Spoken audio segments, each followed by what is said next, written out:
Dammam Islamic cultural centre മലയാള വിഭാഗം.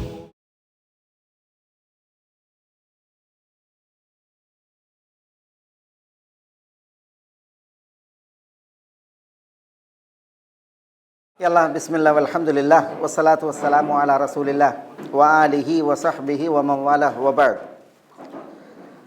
നമ്മൾ ജുമുഅക്ക് മുമ്പ് അടിമകൾക്ക് പുറത്തിറങ്ങാനുള്ള വഴികളെക്കുറിച്ചാണ് പറഞ്ഞത്. അതിൽ 10 വഴികളാണ് നമ്മൾ പറഞ്ഞു വച്ചത്. അതിൽ 2 ശേഷിക്കേണ്ടത് ഇൻഷാ അല്ലാഹ് നമുക്ക് ഇവിടെ പെട്ടെന്ന് പറഞ്ഞു പോകാം. സുപ്രധാനമായിട്ടുള്ള വിഷയങ്ങൾ പലതും ഇനി നമുക്ക് വരാനുള്ളതാണ്. അപ്പോൾ നമ്മളിത് ഒരു മനസ്സിലാക്കേണ്ടതിൻ്റെ ഒരു അനിവാര്യത ഇവിടെ നന്നായി ബോധ്യപ്പെടണം. പലപ്പോഴും ഇത്തരം വിഷയങ്ങളിൽ നമ്മൾ ആളുകൾ ആദ്യം കേൾക്കൽ നിരീശ്വര നിർമ്മതവാദികളിൽ നിന്നും മതത്തെ വക്രീകരിക്കാനും വ്യാജാരോപണങ്ങൾക്ക് വിധേയമാക്കാനും നടക്കുന്ന കുറേ മുസ്ലിം നാമധാരികളിൽ നിന്നാണ് പലപ്പോഴും പലരും ഇത് കേൾക്കുക. അപ്പോൾ അത് കാരണത്താൽ തന്നെ ഈ ദുരാരോപണങ്ങൾ കേട്ട് അത് മനസ്സിൽ സ്വാധീനിച്ച് പിന്നെ സത്യം ആ മനസ്സുകളിൽ സന്നിവേശിക്കുക എന്നുള്ളത് വളരെ പ്രയാസമാണ്. അള്ളാഹു നമ്മളെ കാക്കട്ടെ, അഊദു ബില്ലാഹ്. നമ്മൾക്ക് പലരിലും ഒരു അനുഭവമുള്ളൊരു വിഷയമാണ്. അതുകൊണ്ട് തന്നെ ദീനിൻ്റെ ഇത്തരം വിഷയങ്ങൾ ഇതൊക്കെ എത്ര മഹത്തായ കാര്യങ്ങളാണ്. ഈ വിഷയങ്ങളൊക്കെ യാഥാർത്ഥ്യങ്ങളായിരിക്കെ ഏതെങ്കിലും ഒരു ചരിത്ര സംഭവം, ഏതെങ്കിലും ഒരു വ്യക്തിയുടെ ഒരു ഗവേഷണം, അല്ലെങ്കിൽ ഒരു വ്യക്തിയിൽ നിന്നുണ്ടായ ഒരു തെറ്റായ നിലപാട്, അതിനെ പൊക്കി പിടിച്ചിട്ടാണ് ഇത് മുഴുവൻ തമസ്കരിക്കുക. ആ തെറ്റിദ്ധാരണയാണ് നമ്മുടെ മനസ്സിൽ പലപ്പോഴും, അള്ളാഹു നമ്മളെ കാക്കട്ടെ, അഊദു ബില്ലാഹ്, സ്വാധീനിക്കും ചെയ്യുക. ഒരു വ്യക്തിയുടെ എന്തെങ്കിലും ഒരു വിഷയം, സമീപനത്തിൽ എന്തെങ്കിലും ഒരു പാകപ്പിഴവ്, അതെടുത്ത് പെരുപ്പിച്ച് പറയുമ്പോൾ ഈ പറയപ്പെട്ട യാഥാർത്ഥ്യങ്ങളൊക്കെയും അത്തരം ആളുകളുടെ മുമ്പിൽ തമസ്കരിക്കപ്പെടുകയാണ്. യഥാർത്ഥത്തിൽ ഇതാണ് നമ്മുടെ മനസ്സിലുണ്ടാകേണ്ടത്. ഇദാ ബലഗൽ മാഉ ഖുല്ലത്തൈനി ഫലാ യഹ്മിലുൽ ഖബസ്. വെള്ളം 2 കുല്ലത്തായിട്ടുണ്ടെങ്കിൽ പിന്നെ അതിനെ സ്വാധീനിക്കൂല എന്നുള്ളതാണ്. ചെറിയ നജസ്സൊക്കെ വീണിട്ടുണ്ടെങ്കിൽ അതിൻ്റെ നിറമോ മണമോ ഗുണമോ വ്യത്യാസപ്പെടാതെ വെള്ളം നജസ്സാവില്ല. അതൊരു തത്വമാണ്, ഒരു ഹദീസാണ്, ഒരു പൊതു തത്വമാണ്. അപ്പോൾ ഇത്രമേൽ വലിയ സത്യങ്ങളും യാഥാർത്ഥ്യങ്ങളും നമ്മുടെ ദീനായിരിക്കെ ചില വ്യക്തികളുടെ എന്തെങ്കിലും ഒരു പ്രശ്നങ്ങൾ പറഞ്ഞ് ഈ സത്യങ്ങളെ മുഴുവൻ തമസ്കരിക്കുക എന്നുള്ളത് അതൊരിക്കലും നീതിയല്ല. നമ്മളെന്തിനാണ് ഇത്തരം കാര്യങ്ങൾ വളരെ ഡീപ്പായിട്ട് ഇങ്ങനെ മനസ്സിലാക്കിയിട്ട് പോണത്? ഈ തെറ്റിദ്ധരിപ്പിക്കുന്ന ആളുകൾ അവരുടെ തെറ്റിദ്ധരിപ്പിക്കലുകളും അപവാദങ്ങളും ഒന്നും നമ്മളിൽ സ്വാധീനിക്കാതിരിക്കാനും അതേപോലെ നമ്മുടെ ദീനിൻ്റെ ഈ മഹത്വം നമ്മൾ മനസ്സിലാക്കാനും വേണ്ടി അടിമകൾക്ക് പുറത്തു പോകാനുള്ള വഴികളിൽ ഏറ്റവും മഹനീയമായതാണ് ഈ പറഞ്ഞത് അൽ ബിർ. പുണ്യം നേടാൻ, നന്മ നേടാൻ, പ്രതിഫലം കരസ്ഥമാക്കാൻ, സ്വർഗം ലഭ്യമാകാൻ അടിമകളെ മോചിപ്പിക്കുക എന്നുള്ള വിഷയം ഇവിടെ അള്ളാഹു സുബ്ഹാനഹു വ തആല പറയുന്നത് നോക്കൂ നിങ്ങൾ. സൂറത്തുൽ ബലദിൽ അള്ളാഹു പറയാണ് ഫലഖതഹമൽ അഖബ. അള്ളാഹു സുബ്ഹാനഹു വ തആല വഹദൈനാഹു നജ്ദൈൻ. മനുഷ്യന് നൽകിയ കുറേ അനുഗ്രഹങ്ങളെ എണ്ണിയതിന് ശേഷം, പ്രധാനപ്പെട്ട വലിയ അനുഗ്രഹങ്ങളെ എണ്ണിയതിന് ശേഷം അള്ളാഹു പറയാണ് ഫലഖതഹമൽ അഖബ. എന്നിട്ട് ആ മലമ്പാതയിൽ അവൻ തള്ളി കടന്നില്ല എന്ന് പറഞ്ഞിട്ടുണ്ടെങ്കിൽ അള്ളാഹു സുബ്ഹാനഹു വ തആല മനുഷ്യരോട് സാഹസപ്പെടാൻ പറയാണ്, അധ്വാനിക്കാൻ പറയാണ്, പരിശ്രമിക്കാൻ പറയാണ്. എന്താ വമ അദറാക്കമൽ അഖബ, സാഹസപ്പെടേണ്ട വിഷയം എന്താ? അതാണ് ഫക്കു റഖബ. ആദ്യം അള്ളാഹു സുബ്ഹാനഹു വ തആല പറഞ്ഞത് അടിമയെ മോചിപ്പിക്കുക, ഒന്നാമത് പറഞ്ഞത്. അതാണ് ഏറ്റവും വലിയ പുണ്യം. ഒരാൾ സാഹസപ്പെട്ട് കഠിനാധ്വാനിയായിട്ട് ചെയ്യേണ്ട വിഷയം അടിമയെ മോചിപ്പിക്കുക. അല്ലെങ്കിൽ പട്ടിണിയുള്ള നാളിൽ ഭക്ഷണം കൊടുക്കുക, കുടുംബ ബന്ധമുള്ള അനാഥക്ക് അല്ലെങ്കിൽ കടുത്ത ദാരിദ്ര്യമുള്ള സാധുവിന് പിന്നെ അന്നം നൽകുക തുടങ്ങിയ വിഷയം. അതാണ് അള്ളാഹു സുബ്ഹാനഹു വ തആല പറയുന്നത്. നോക്കി നിങ്ങൾ, അവിടെ അള്ളാഹു ആദ്യം പറഞ്ഞത് നോക്കൂ നിങ്ങൾ, മനുഷ്യനോട് ഫക്കു റഖബത്തിൻ, അടിമ മോചനത്തിൻ്റെ വിഷയമാണ്. അന്നൊരിക്കൽ ഒരു അറാബി നബി സല്ലല്ലാഹു അലൈഹി വസല്ലം തങ്ങളുടെ സവിധത്തിൽ വന്നു. എന്നിട്ട് പറയാണ്, യാ റസൂലല്ലാഹ് അല്ലിംനി അമലൻ യുദ്ഖിലുനി അൽ ജന്ന. തിരുദൂതരെ, എന്നെ സ്വർഗത്തിലേക്ക് പ്രവേശിപ്പിക്കുന്ന ഒരു കർമ്മം എന്നെ പഠിപ്പിക്കൂ. അപ്പോൾ റസൂലുള്ളാഹി സ്വല്ലല്ലാഹു അലൈഹി വസല്ലം തങ്ങൾ അദ്ദേഹത്തോട് പറഞ്ഞത് ആതിഖിൻ നസമ വഫുക്കർ റഖബ. ഇതാണ്, താങ്കൾ നസമയെ വിട്ടയക്കുക, റഖബയെ മോചിപ്പിക്കുക എന്നാണ്. നസമ എന്ന് പറഞ്ഞാലും അടിമയാണ്, റഖബ എന്ന് പറഞ്ഞാലും അടിമയാണ്. നബി സല്ലല്ലാഹു അലൈഹി വസല്ലം തങ്ങൾ പറഞ്ഞു ആതിഖിൻ നസമ, അടിമയെ മോചിപ്പിക്കുക, വഫുക്കർ റഖബ, അതും അടിമയെ മോചിപ്പിക്കുന്നതാണ്. ഞാനതിൻ്റെ ഒരു വ്യത്യാസത്തിന് വേണ്ടിയിട്ട് അർത്ഥം ഇങ്ങനെ കൊടുത്തതാണ്. അപ്പോൾ ഈ അറാബി ചോദിക്കുകയാണ്, അവലൈസത്ത ബിവാഹിദത്തി യാ റസൂലല്ലാ, തിരുദൂത ഇത് രണ്ടും ഒന്ന് തന്നെയല്ലേ? ആത്തിഖിൻ നസമ എന്ന് പറഞ്ഞാലും ഫുക്കർ റഖബ എന്ന് പറഞ്ഞാലും രണ്ടും ഒന്ന് തന്നെയല്ലേ? പിന്നെ എന്തിനാ രണ്ട് പ്രയോഗം? ആറാമി നബി സല്ലല്ലാഹു അലൈഹി വസല്ലം തങ്ങളോട് തിരിച്ചു വെച്ച്. അപ്പോൾ റസൂലുള്ളാഹി സ്വല്ലല്ലാഹു അലൈഹി വസല്ലം തങ്ങൾ തിരുത്തി കൊടുത്തു. പറഞ്ഞത് എന്താ? ഇന്ന ഇത്ഖൻ നസമ അൻ തഫറദ ബിഇത്ഖിഹ വഫക്കർ റഖബ അൻ തുഈന ഫി ഇത്ഖിഹ എന്നാണ്. ആത്തിഖിൻ നസമ എന്ന് പറഞ്ഞാൽ നിൻ്റെ അടുത്തുള്ള അടിമകളെ നീ മോചിപ്പിക്കുക. നിൻ്റെ അടുത്ത് അടിമകളുണ്ടെങ്കിൽ നീ സ്വയം അവയെ മോചിപ്പിക്കലാണ് ആത്തിഖിൻ നസമ. ഫുക്കർ റഖബ എന്ന് പറഞ്ഞാലോ, മറ്റൊരുത്തൻ്റെ അടുത്ത് അടിമകളുണ്ടെങ്കിൽ അതിനെ അവിടെ പോയിട്ട് മോചിപ്പിക്കുക, അയാൾക്ക് പൈസ കൊടുത്തിട്ട് മോചിപ്പിക്കുക, അല്ലെങ്കിൽ അയാളെ കൊണ്ട് ഏതെങ്കിലും മാർഗേണ മോചിപ്പിക്കുക. സ്വന്തം അടിമയെ മോചിപ്പിക്കലാണ് എന്ത്? ആത്തിഖിൻ നസമ. മറ്റുള്ളവരുടെ അടിമകളെ അധ്വാനിച്ച് മുതൽ മുടക്കി മോചിപ്പിക്കലാണെന്ത്? ഫുക്കർ റഖബ. അത് റസൂലുള്ളാഹി സ്വല്ലല്ലാഹു അലൈഹി വസല്ലം തങ്ങൾ രണ്ടും വേർതിരിച്ച് അദ്ദേഹത്തിന് പറഞ്ഞു കൊടുത്തു എന്നാണ്. അപ്പോൾ നോക്കൂ നിങ്ങൾ, സ്വന്തം കീഴിൽ അടിമകളുണ്ട് എങ്കിൽ അതിനെ മോചിപ്പിക്കൽ, മറ്റുള്ളവരുടെ അടുക്കൽ അടിമകളുണ്ട് എങ്കിൽ അവയെ മോചിപ്പിക്കൽ, ഇതൊക്കെ സ്വർഗപ്രവേശനത്തിന് പര്യാപ്തമായ കർമ്മമായി നബിയുന മുഹമ്മദുൻ സല്ലല്ലാഹു അലൈഹി വസല്ലം തങ്ങൾ പഠിപ്പിച്ചു എന്നുള്ളതാണ്. അസ്മാ ബിൻത് അബീ ബക്കർ റളിയല്ലാഹു അൻഹയിൽ നിന്നുള്ളൊരു ഹദീസിൽ നബി സല്ലല്ലാഹു അലൈഹി വസല്ലം തങ്ങളുടെ കൽപ്പന അവർ ഉദ്ധരിക്കുകയാണ്. ലഖദ് അമറ റസൂലുള്ളാഹി സ്വല്ലല്ലാഹു അലൈഹി വസല്ലം യഅ്മുറു ബിൽ അതാഖതി ഫീ കുസൂഫി ശംസ് എന്നാണ്. സൂര്യഗ്രഹണ സമയത്ത് അടിമകളെ മോചിപ്പിക്കുവാൻ നബി സല്ലല്ലാഹു അലൈഹി വസല്ലം തങ്ങൾ കൽപ്പിച്ചു. അത് തീർച്ചപ്പെടുത്തിയാണ് അവർ പറയുന്നത്. അപ്പോൾ ഈ ഗ്രഹണം ഉണ്ടാകുമ്പോൾ നമ്മൾ നിസ്കരിക്കും അല്ലേ, നമ്മൾ ദുആ ചെയ്യും. നബി സല്ലല്ലാഹു അലൈഹി വസല്ലം തങ്ങൾ ദാനം വർദ്ധിപ്പിക്കാൻ പറഞ്ഞു. അതിൽ ഒരു ദാനാണ് ഈ ഗ്രഹണ സമയത്ത് അടിമകളെ മോചിപ്പിക്കുക എന്നുള്ളത്. അത് നബി സല്ലല്ലാഹു അലൈഹി വസല്ലം തങ്ങൾ കൽപ്പിച്ചാണ്. ആ വിഷയത്തിൽ മറ്റൊരു ഹദീസ്, അയ്യുംറിഇൻ മുസ്ലിമിൻ ആതക ഇംറഅൻ മുസ്ലിമൻ കാന ഫകാകഹു മിനൻ നാർ എന്നാണ്. ഏതൊരു മുസ്ലിമായ ഒരു അടിമയെ മോചിപ്പിക്കുന്നത് അത് അവന് നരകത്തിൽ നിന്നുള്ള മോചനമാണെന്നാണ്.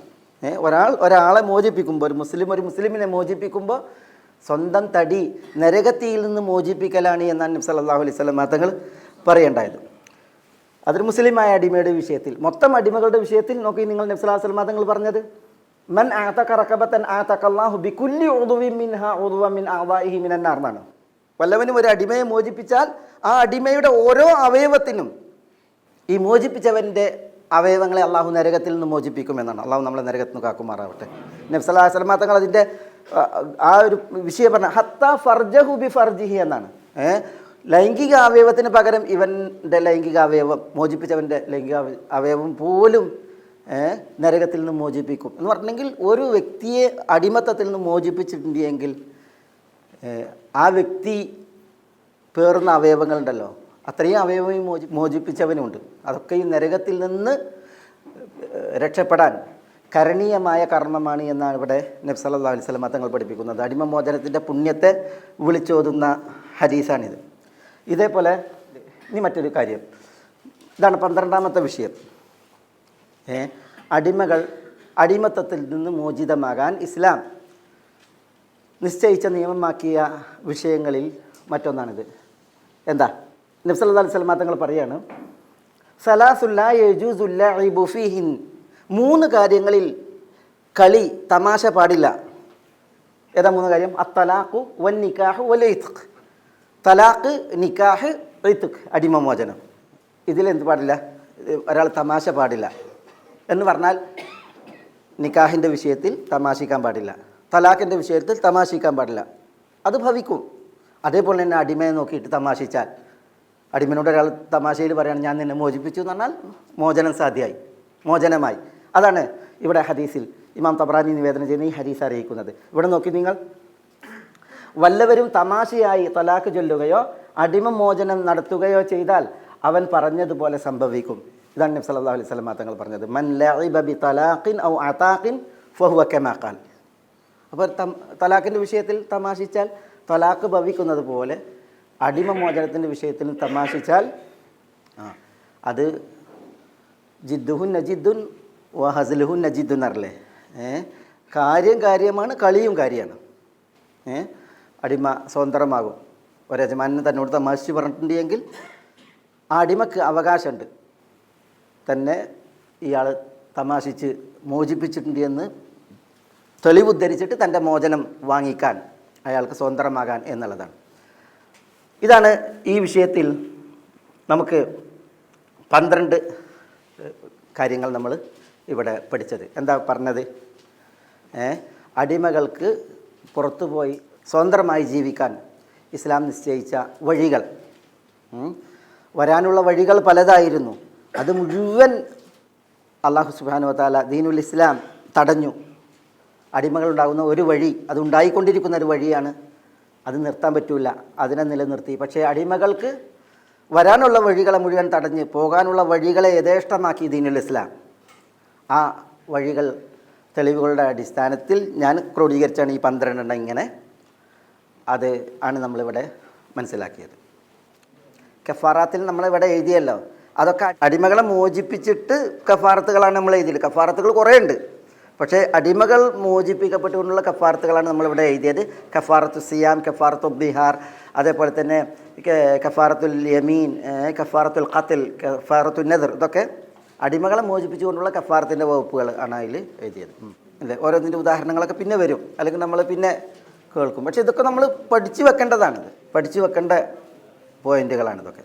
ഇനി നമ്മൾ അടുത്തത് സംസാരിക്കുന്നത് ഇസ്ലാമിൽ അടിമകൾ ഉണ്ടായാൽ അവർക്കുള്ള റൈറ്റ്സ്, അവകാശങ്ങൾ, അതെന്ത് എന്നുള്ളതാണ്. അല്ലാഹു സുബ്ഹാനഹു വ തആല വിശുദ്ധ ഖുർആനിൽ മെൻഷൻ ചെയ്തൊരു വിഷയമാണത്. എന്താ അല്ലാഹു സുബ്ഹാനഹു വ തആല പറഞ്ഞത്? ഖദ് അലിംനാ മാ ഫറദ്നാ അലൈഹിം ഫി അസ്വാജിഹിം വമാ മലകത് അയ്മാനുഹും. അവരുടെ ഭാര്യമാരുടെയും അവരുടെ വലത് കൈകൾ ഉടമപ്പെടുത്തിയവരുടെയും കാര്യത്തിൽ നാം നിയമമായി നിശ്ചയിച്ചിട്ടുള്ളത് നമുക്കറിയാം. അപ്പോൾ വലത് കൈകൾ ഉടമപ്പെടുത്തിയവർ എന്ന് പറഞ്ഞെങ്കിൽ മിൽക്കി യമീൻ, അടിമകളാണ് ഉദ്ദേശം. അവരുടെ കാര്യത്തിൽ നാം നിയമമായി നിശ്ചയിച്ചിട്ടുള്ളത് നമുക്കറിയാം എന്ന് അല്ലാഹു സുബ്ഹാനഹു വ തആല പറയുമ്പോൾ ഈ അടിമകളുടെ വിഷയത്തിൽ കുറേ നിയമങ്ങളുണ്ട്. ആ നിയമങ്ങളാണ് ഇൻഷാ അല്ലാഹ് നമുക്ക് വഴിയെ കേൾക്കാൻ പോകുന്നത്. അടിമകൾ എന്ന് പറഞ്ഞിട്ടുണ്ടെങ്കിൽ ആളുകളുടെ മനസ്സിൽ ബന്ധനങ്ങളിൽ, തൊഴിലിടങ്ങളിൽ, ഫാക്ടറികളിലും ഖനികളിലുമൊക്കെ നിഷ്ഠൂര മർദ്ദനങ്ങൾക്ക്, പീഡനങ്ങൾക്ക്, ബലാത്കാരങ്ങൾക്ക് വിധേയരായിട്ട് ഇങ്ങനെ ഒരു വിഭാഗം ആളുകളാണ്. യഥാർത്ഥത്തിൽ ഇസ്ലാം അടിമകൾ ഉണ്ടാകുന്ന സാഹചര്യമുണ്ടായാൽ എങ്ങനെ അവരോട് വർത്തിക്കണം, അവർക്ക് എന്ത് അവകാശമുണ്ട് എന്നുള്ളത് പഠിപ്പിച്ചത് നമ്മൾ വായിക്കുമ്പോൾ അവിശ്വസനീയമാണ് അടിമകളോടുള്ള പെരുമാറ്റത്തിൻ്റെ വിഷയങ്ങൾ.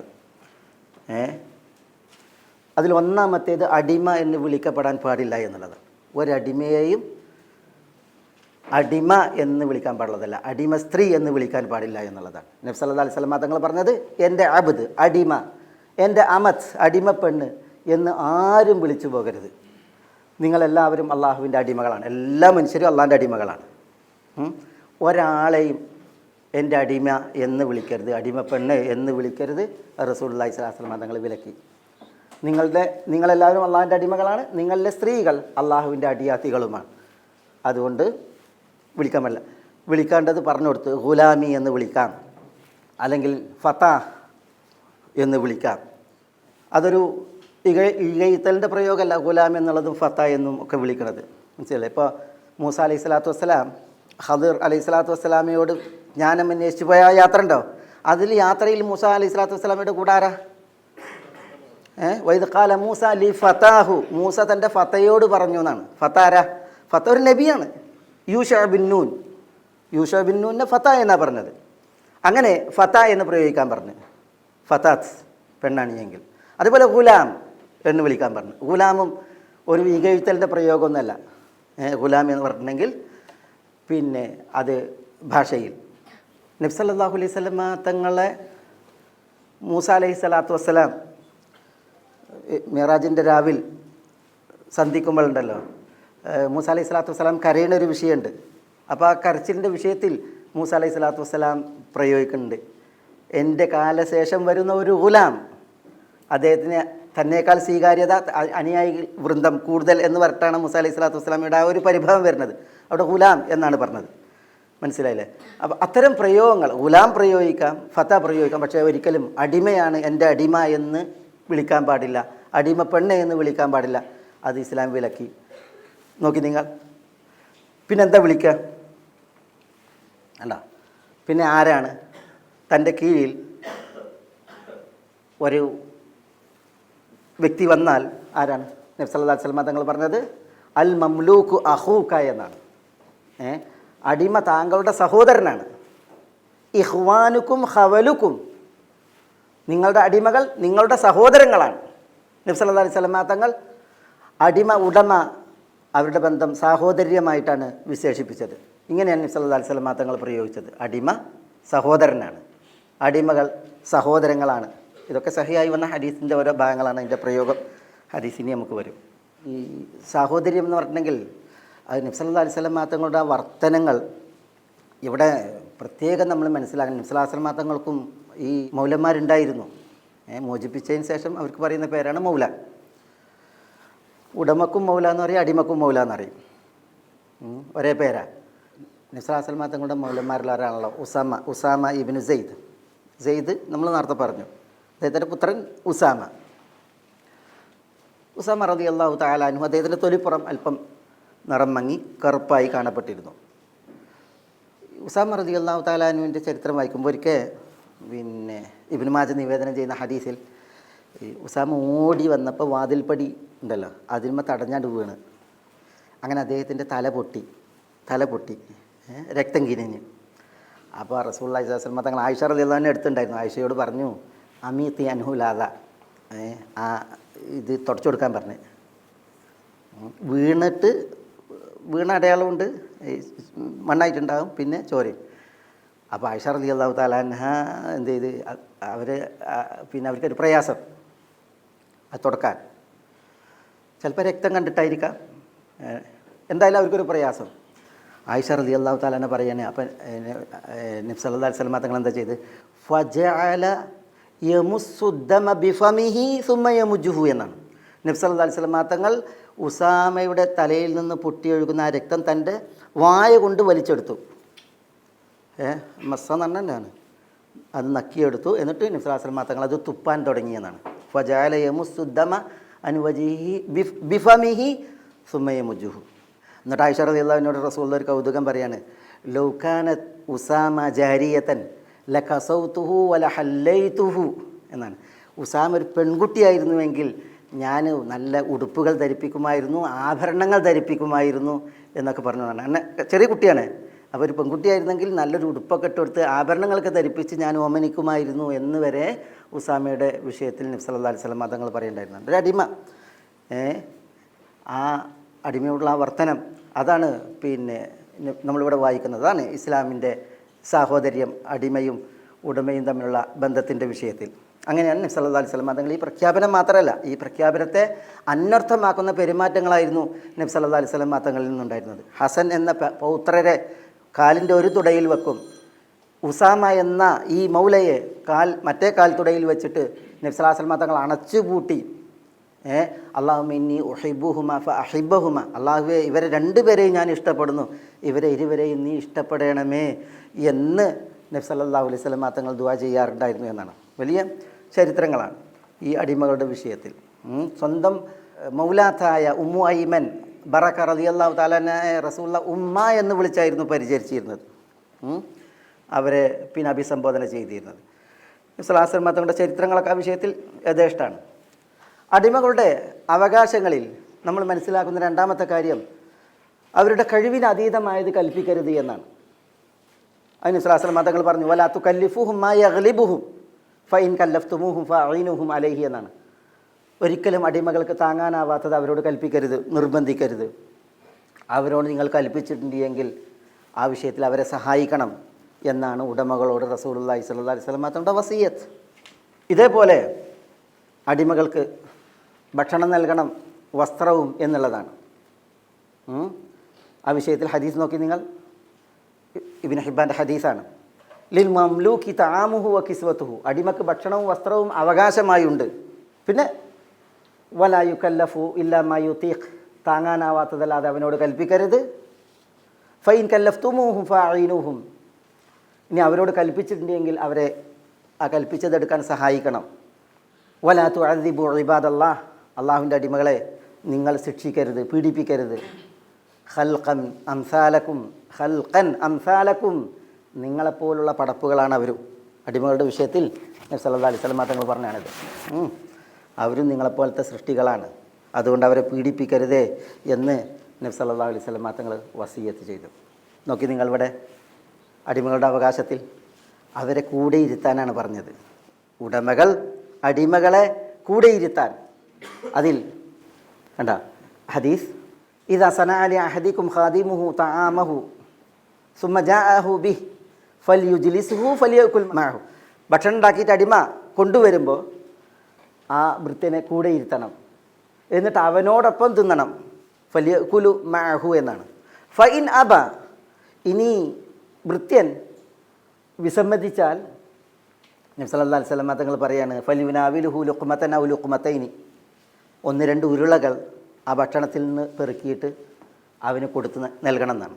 അടിമക്ക് അത് അവന് നൽകണം, എടുത്ത് നൽകണം.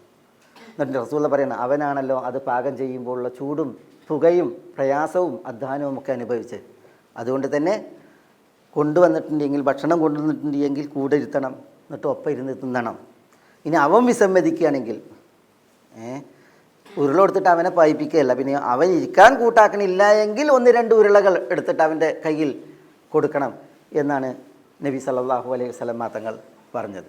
അതിൽ മറ്റൊരു ഹദീസാണ് ഇപ്രകാരം, അതാണ് അൽ മംലൂക്ക് അഖൂഖ്. നമ്മൾ പറഞ്ഞില്ലേ അടിമ സഹോദരനാണെന്ന് പറഞ്ഞില്ല, അതിൻ്റെ ബാക്കിയാണിത്. ഫൈദാ സനഅ ലക തആമൻ, നിനക്ക് അവൻ ഭക്ഷണം പാകം ചെയ്താൽ ഫഅജ്ലിസുഹു മഅക്, അവനെ നിൻ്റെ കൂടെ ഇരുത്തണം. ഫൈൻ അബാ ഫഅത്ഇമുഹു ഫീ യദിഹി വലാ തദ്രിബു വുജൂഹഹു, ഇനി അവന് വിസമ്മതിക്കുകയാണെങ്കിൽ ഭക്ഷണം അവൻ്റെ കയ്യിൽ വെച്ച് കൊടുക്കണം, തിന്നാൻ വേണ്ടിയിട്ട്. ഭക്ഷണം കയ്യിൽ വെച്ച് കൊടുത്തിട്ട് തീറ്റിക്കണം, അതാണ് പറയുന്നത്. വലാ തദ്രിബു വുജൂഹഹും, അവരുടെ മുഖത്തടിക്കരുത് എന്ന് റസൂലുള്ളാഹി സ്വല്ലല്ലാഹു അലൈഹി വസല്ലം തങ്ങൾ ആ വിഷയത്തിൽ വസിയത്ത് നിർവഹിക്കുകയുണ്ടായി. ഇനി കണ്ട മറ്റൊന്ന്, താൻ തിന്നുന്നത് തീറ്റണം, താൻ ഉടുക്കുന്നത് ഉടുപ്പിക്കുകയും വേണമെന്നാണ്. യജമാനൻ തിന്നുന്നതെന്തോ അതാണ് തീറ്റേണ്ടത്, യജമാനൻ ഉടുക്കുന്നതെന്തോ അതാണ് ഉടുപ്പിക്കേണ്ടത്. ആരെ ഉടുപ്പിക്കേണ്ടത്? അടിമയെ. ആ വിഷയത്തിൽ ഇതാണ് ഒരു ഹദീസ്, നിങ്ങളുടെ അടിമകൾ നിങ്ങളുടെ സഹോദരങ്ങളാണ്. നമ്മൾ പറഞ്ഞില്ലേ ഇഖ്വാനുക്കും ഹവലുക്കും എന്ന് പറഞ്ഞില്ലേ, അടിമ ആരാണെന്ന് ചോദിച്ചപ്പോൾ അടിമ സഹോദരങ്ങളാണ്. അതാണ് നിങ്ങളുടെ അടിമകൾ നിങ്ങളുടെ സഹോദരങ്ങളാണ്. അള്ളാഹു അവരെ നിങ്ങളുടെ കൈ കീഴിലാക്കിയിരിക്കുന്നു. തൻ്റെ കീഴിൽ സഹോദരനുണ്ടെങ്കിൽ, എന്നാൽ അടിമയുണ്ടെങ്കിൽ, തൻ്റെ സഹോദരനുണ്ടെങ്കിൽ, താൻ തിന്നുന്നതിൽ നിന്ന് അവനെ തീറ്റട്ടെ, താൻ ധരിക്കുന്നതിൽ നിന്ന് അവനെ ധരിപ്പിക്കട്ടെ. അവർക്ക് താങ്ങാനാകാത്തത് അവരോട് കൽപ്പിക്കരുത്, അവരോട് കൽപ്പിച്ചതിൽ അവരെ സഹായിക്കണം. ഇത് റസൂലുള്ളാഹി സ്വല്ലല്ലാഹു അലൈഹി വസല്ലം തങ്ങൾ പറഞ്ഞു. ഇത് അബൂദറുൽ ഖിഫാരിയാണ് ഇത് ഉദ്ധരിക്കുന്നത്. അബൂദറുൽ ഖിഫാരി ഒരിക്കൽ റബ്ദയിൽ, അദ്ദേഹം അവസാന കാലം താമസിച്ച സ്ഥലമാണ് റബ്ദ. അവിടെ ഒരിക്കൽ അദ്ദേഹം കാണപ്പെട്ടു, അദ്ദേഹത്തിൻ്റെ ഒരു ഭൃത്യനും കാണപ്പെട്ടു. രണ്ടാൾക്കും ഒരേ ഡ്രസ്സാണ്, അബൂദറിനും അദ്ദേഹത്തിൻ്റെ അടിമക്കും. അപ്പോൾ അതിൽ അദ്ദേഹത്തോട് ചോദിച്ചു, എന്താ രണ്ടാൾക്കും ഒരേ ഡ്രസ്സ്? അപ്പോൾ അദ്ദേഹം പറയാണ്, നബി സല്ലല്ലാഹു അലൈഹി വസല്ലം തങ്ങളുടെ കാലത്ത് അദ്ദേഹത്തിന് വന്നൊരു തെറ്റുവീഴ്ച. അദ്ദേഹം ചെയ്തു, പിന്നെ ഒരടിമയെ ബിലാൽ, അന്ന് അടിമയാൽ ബിലാലിനെ ഇബ്ന സൗദ, കറുത്ത പെണ്ണിൻ്റെ മകനെ എന്ന് വിളിച്ച് അബൂദർ.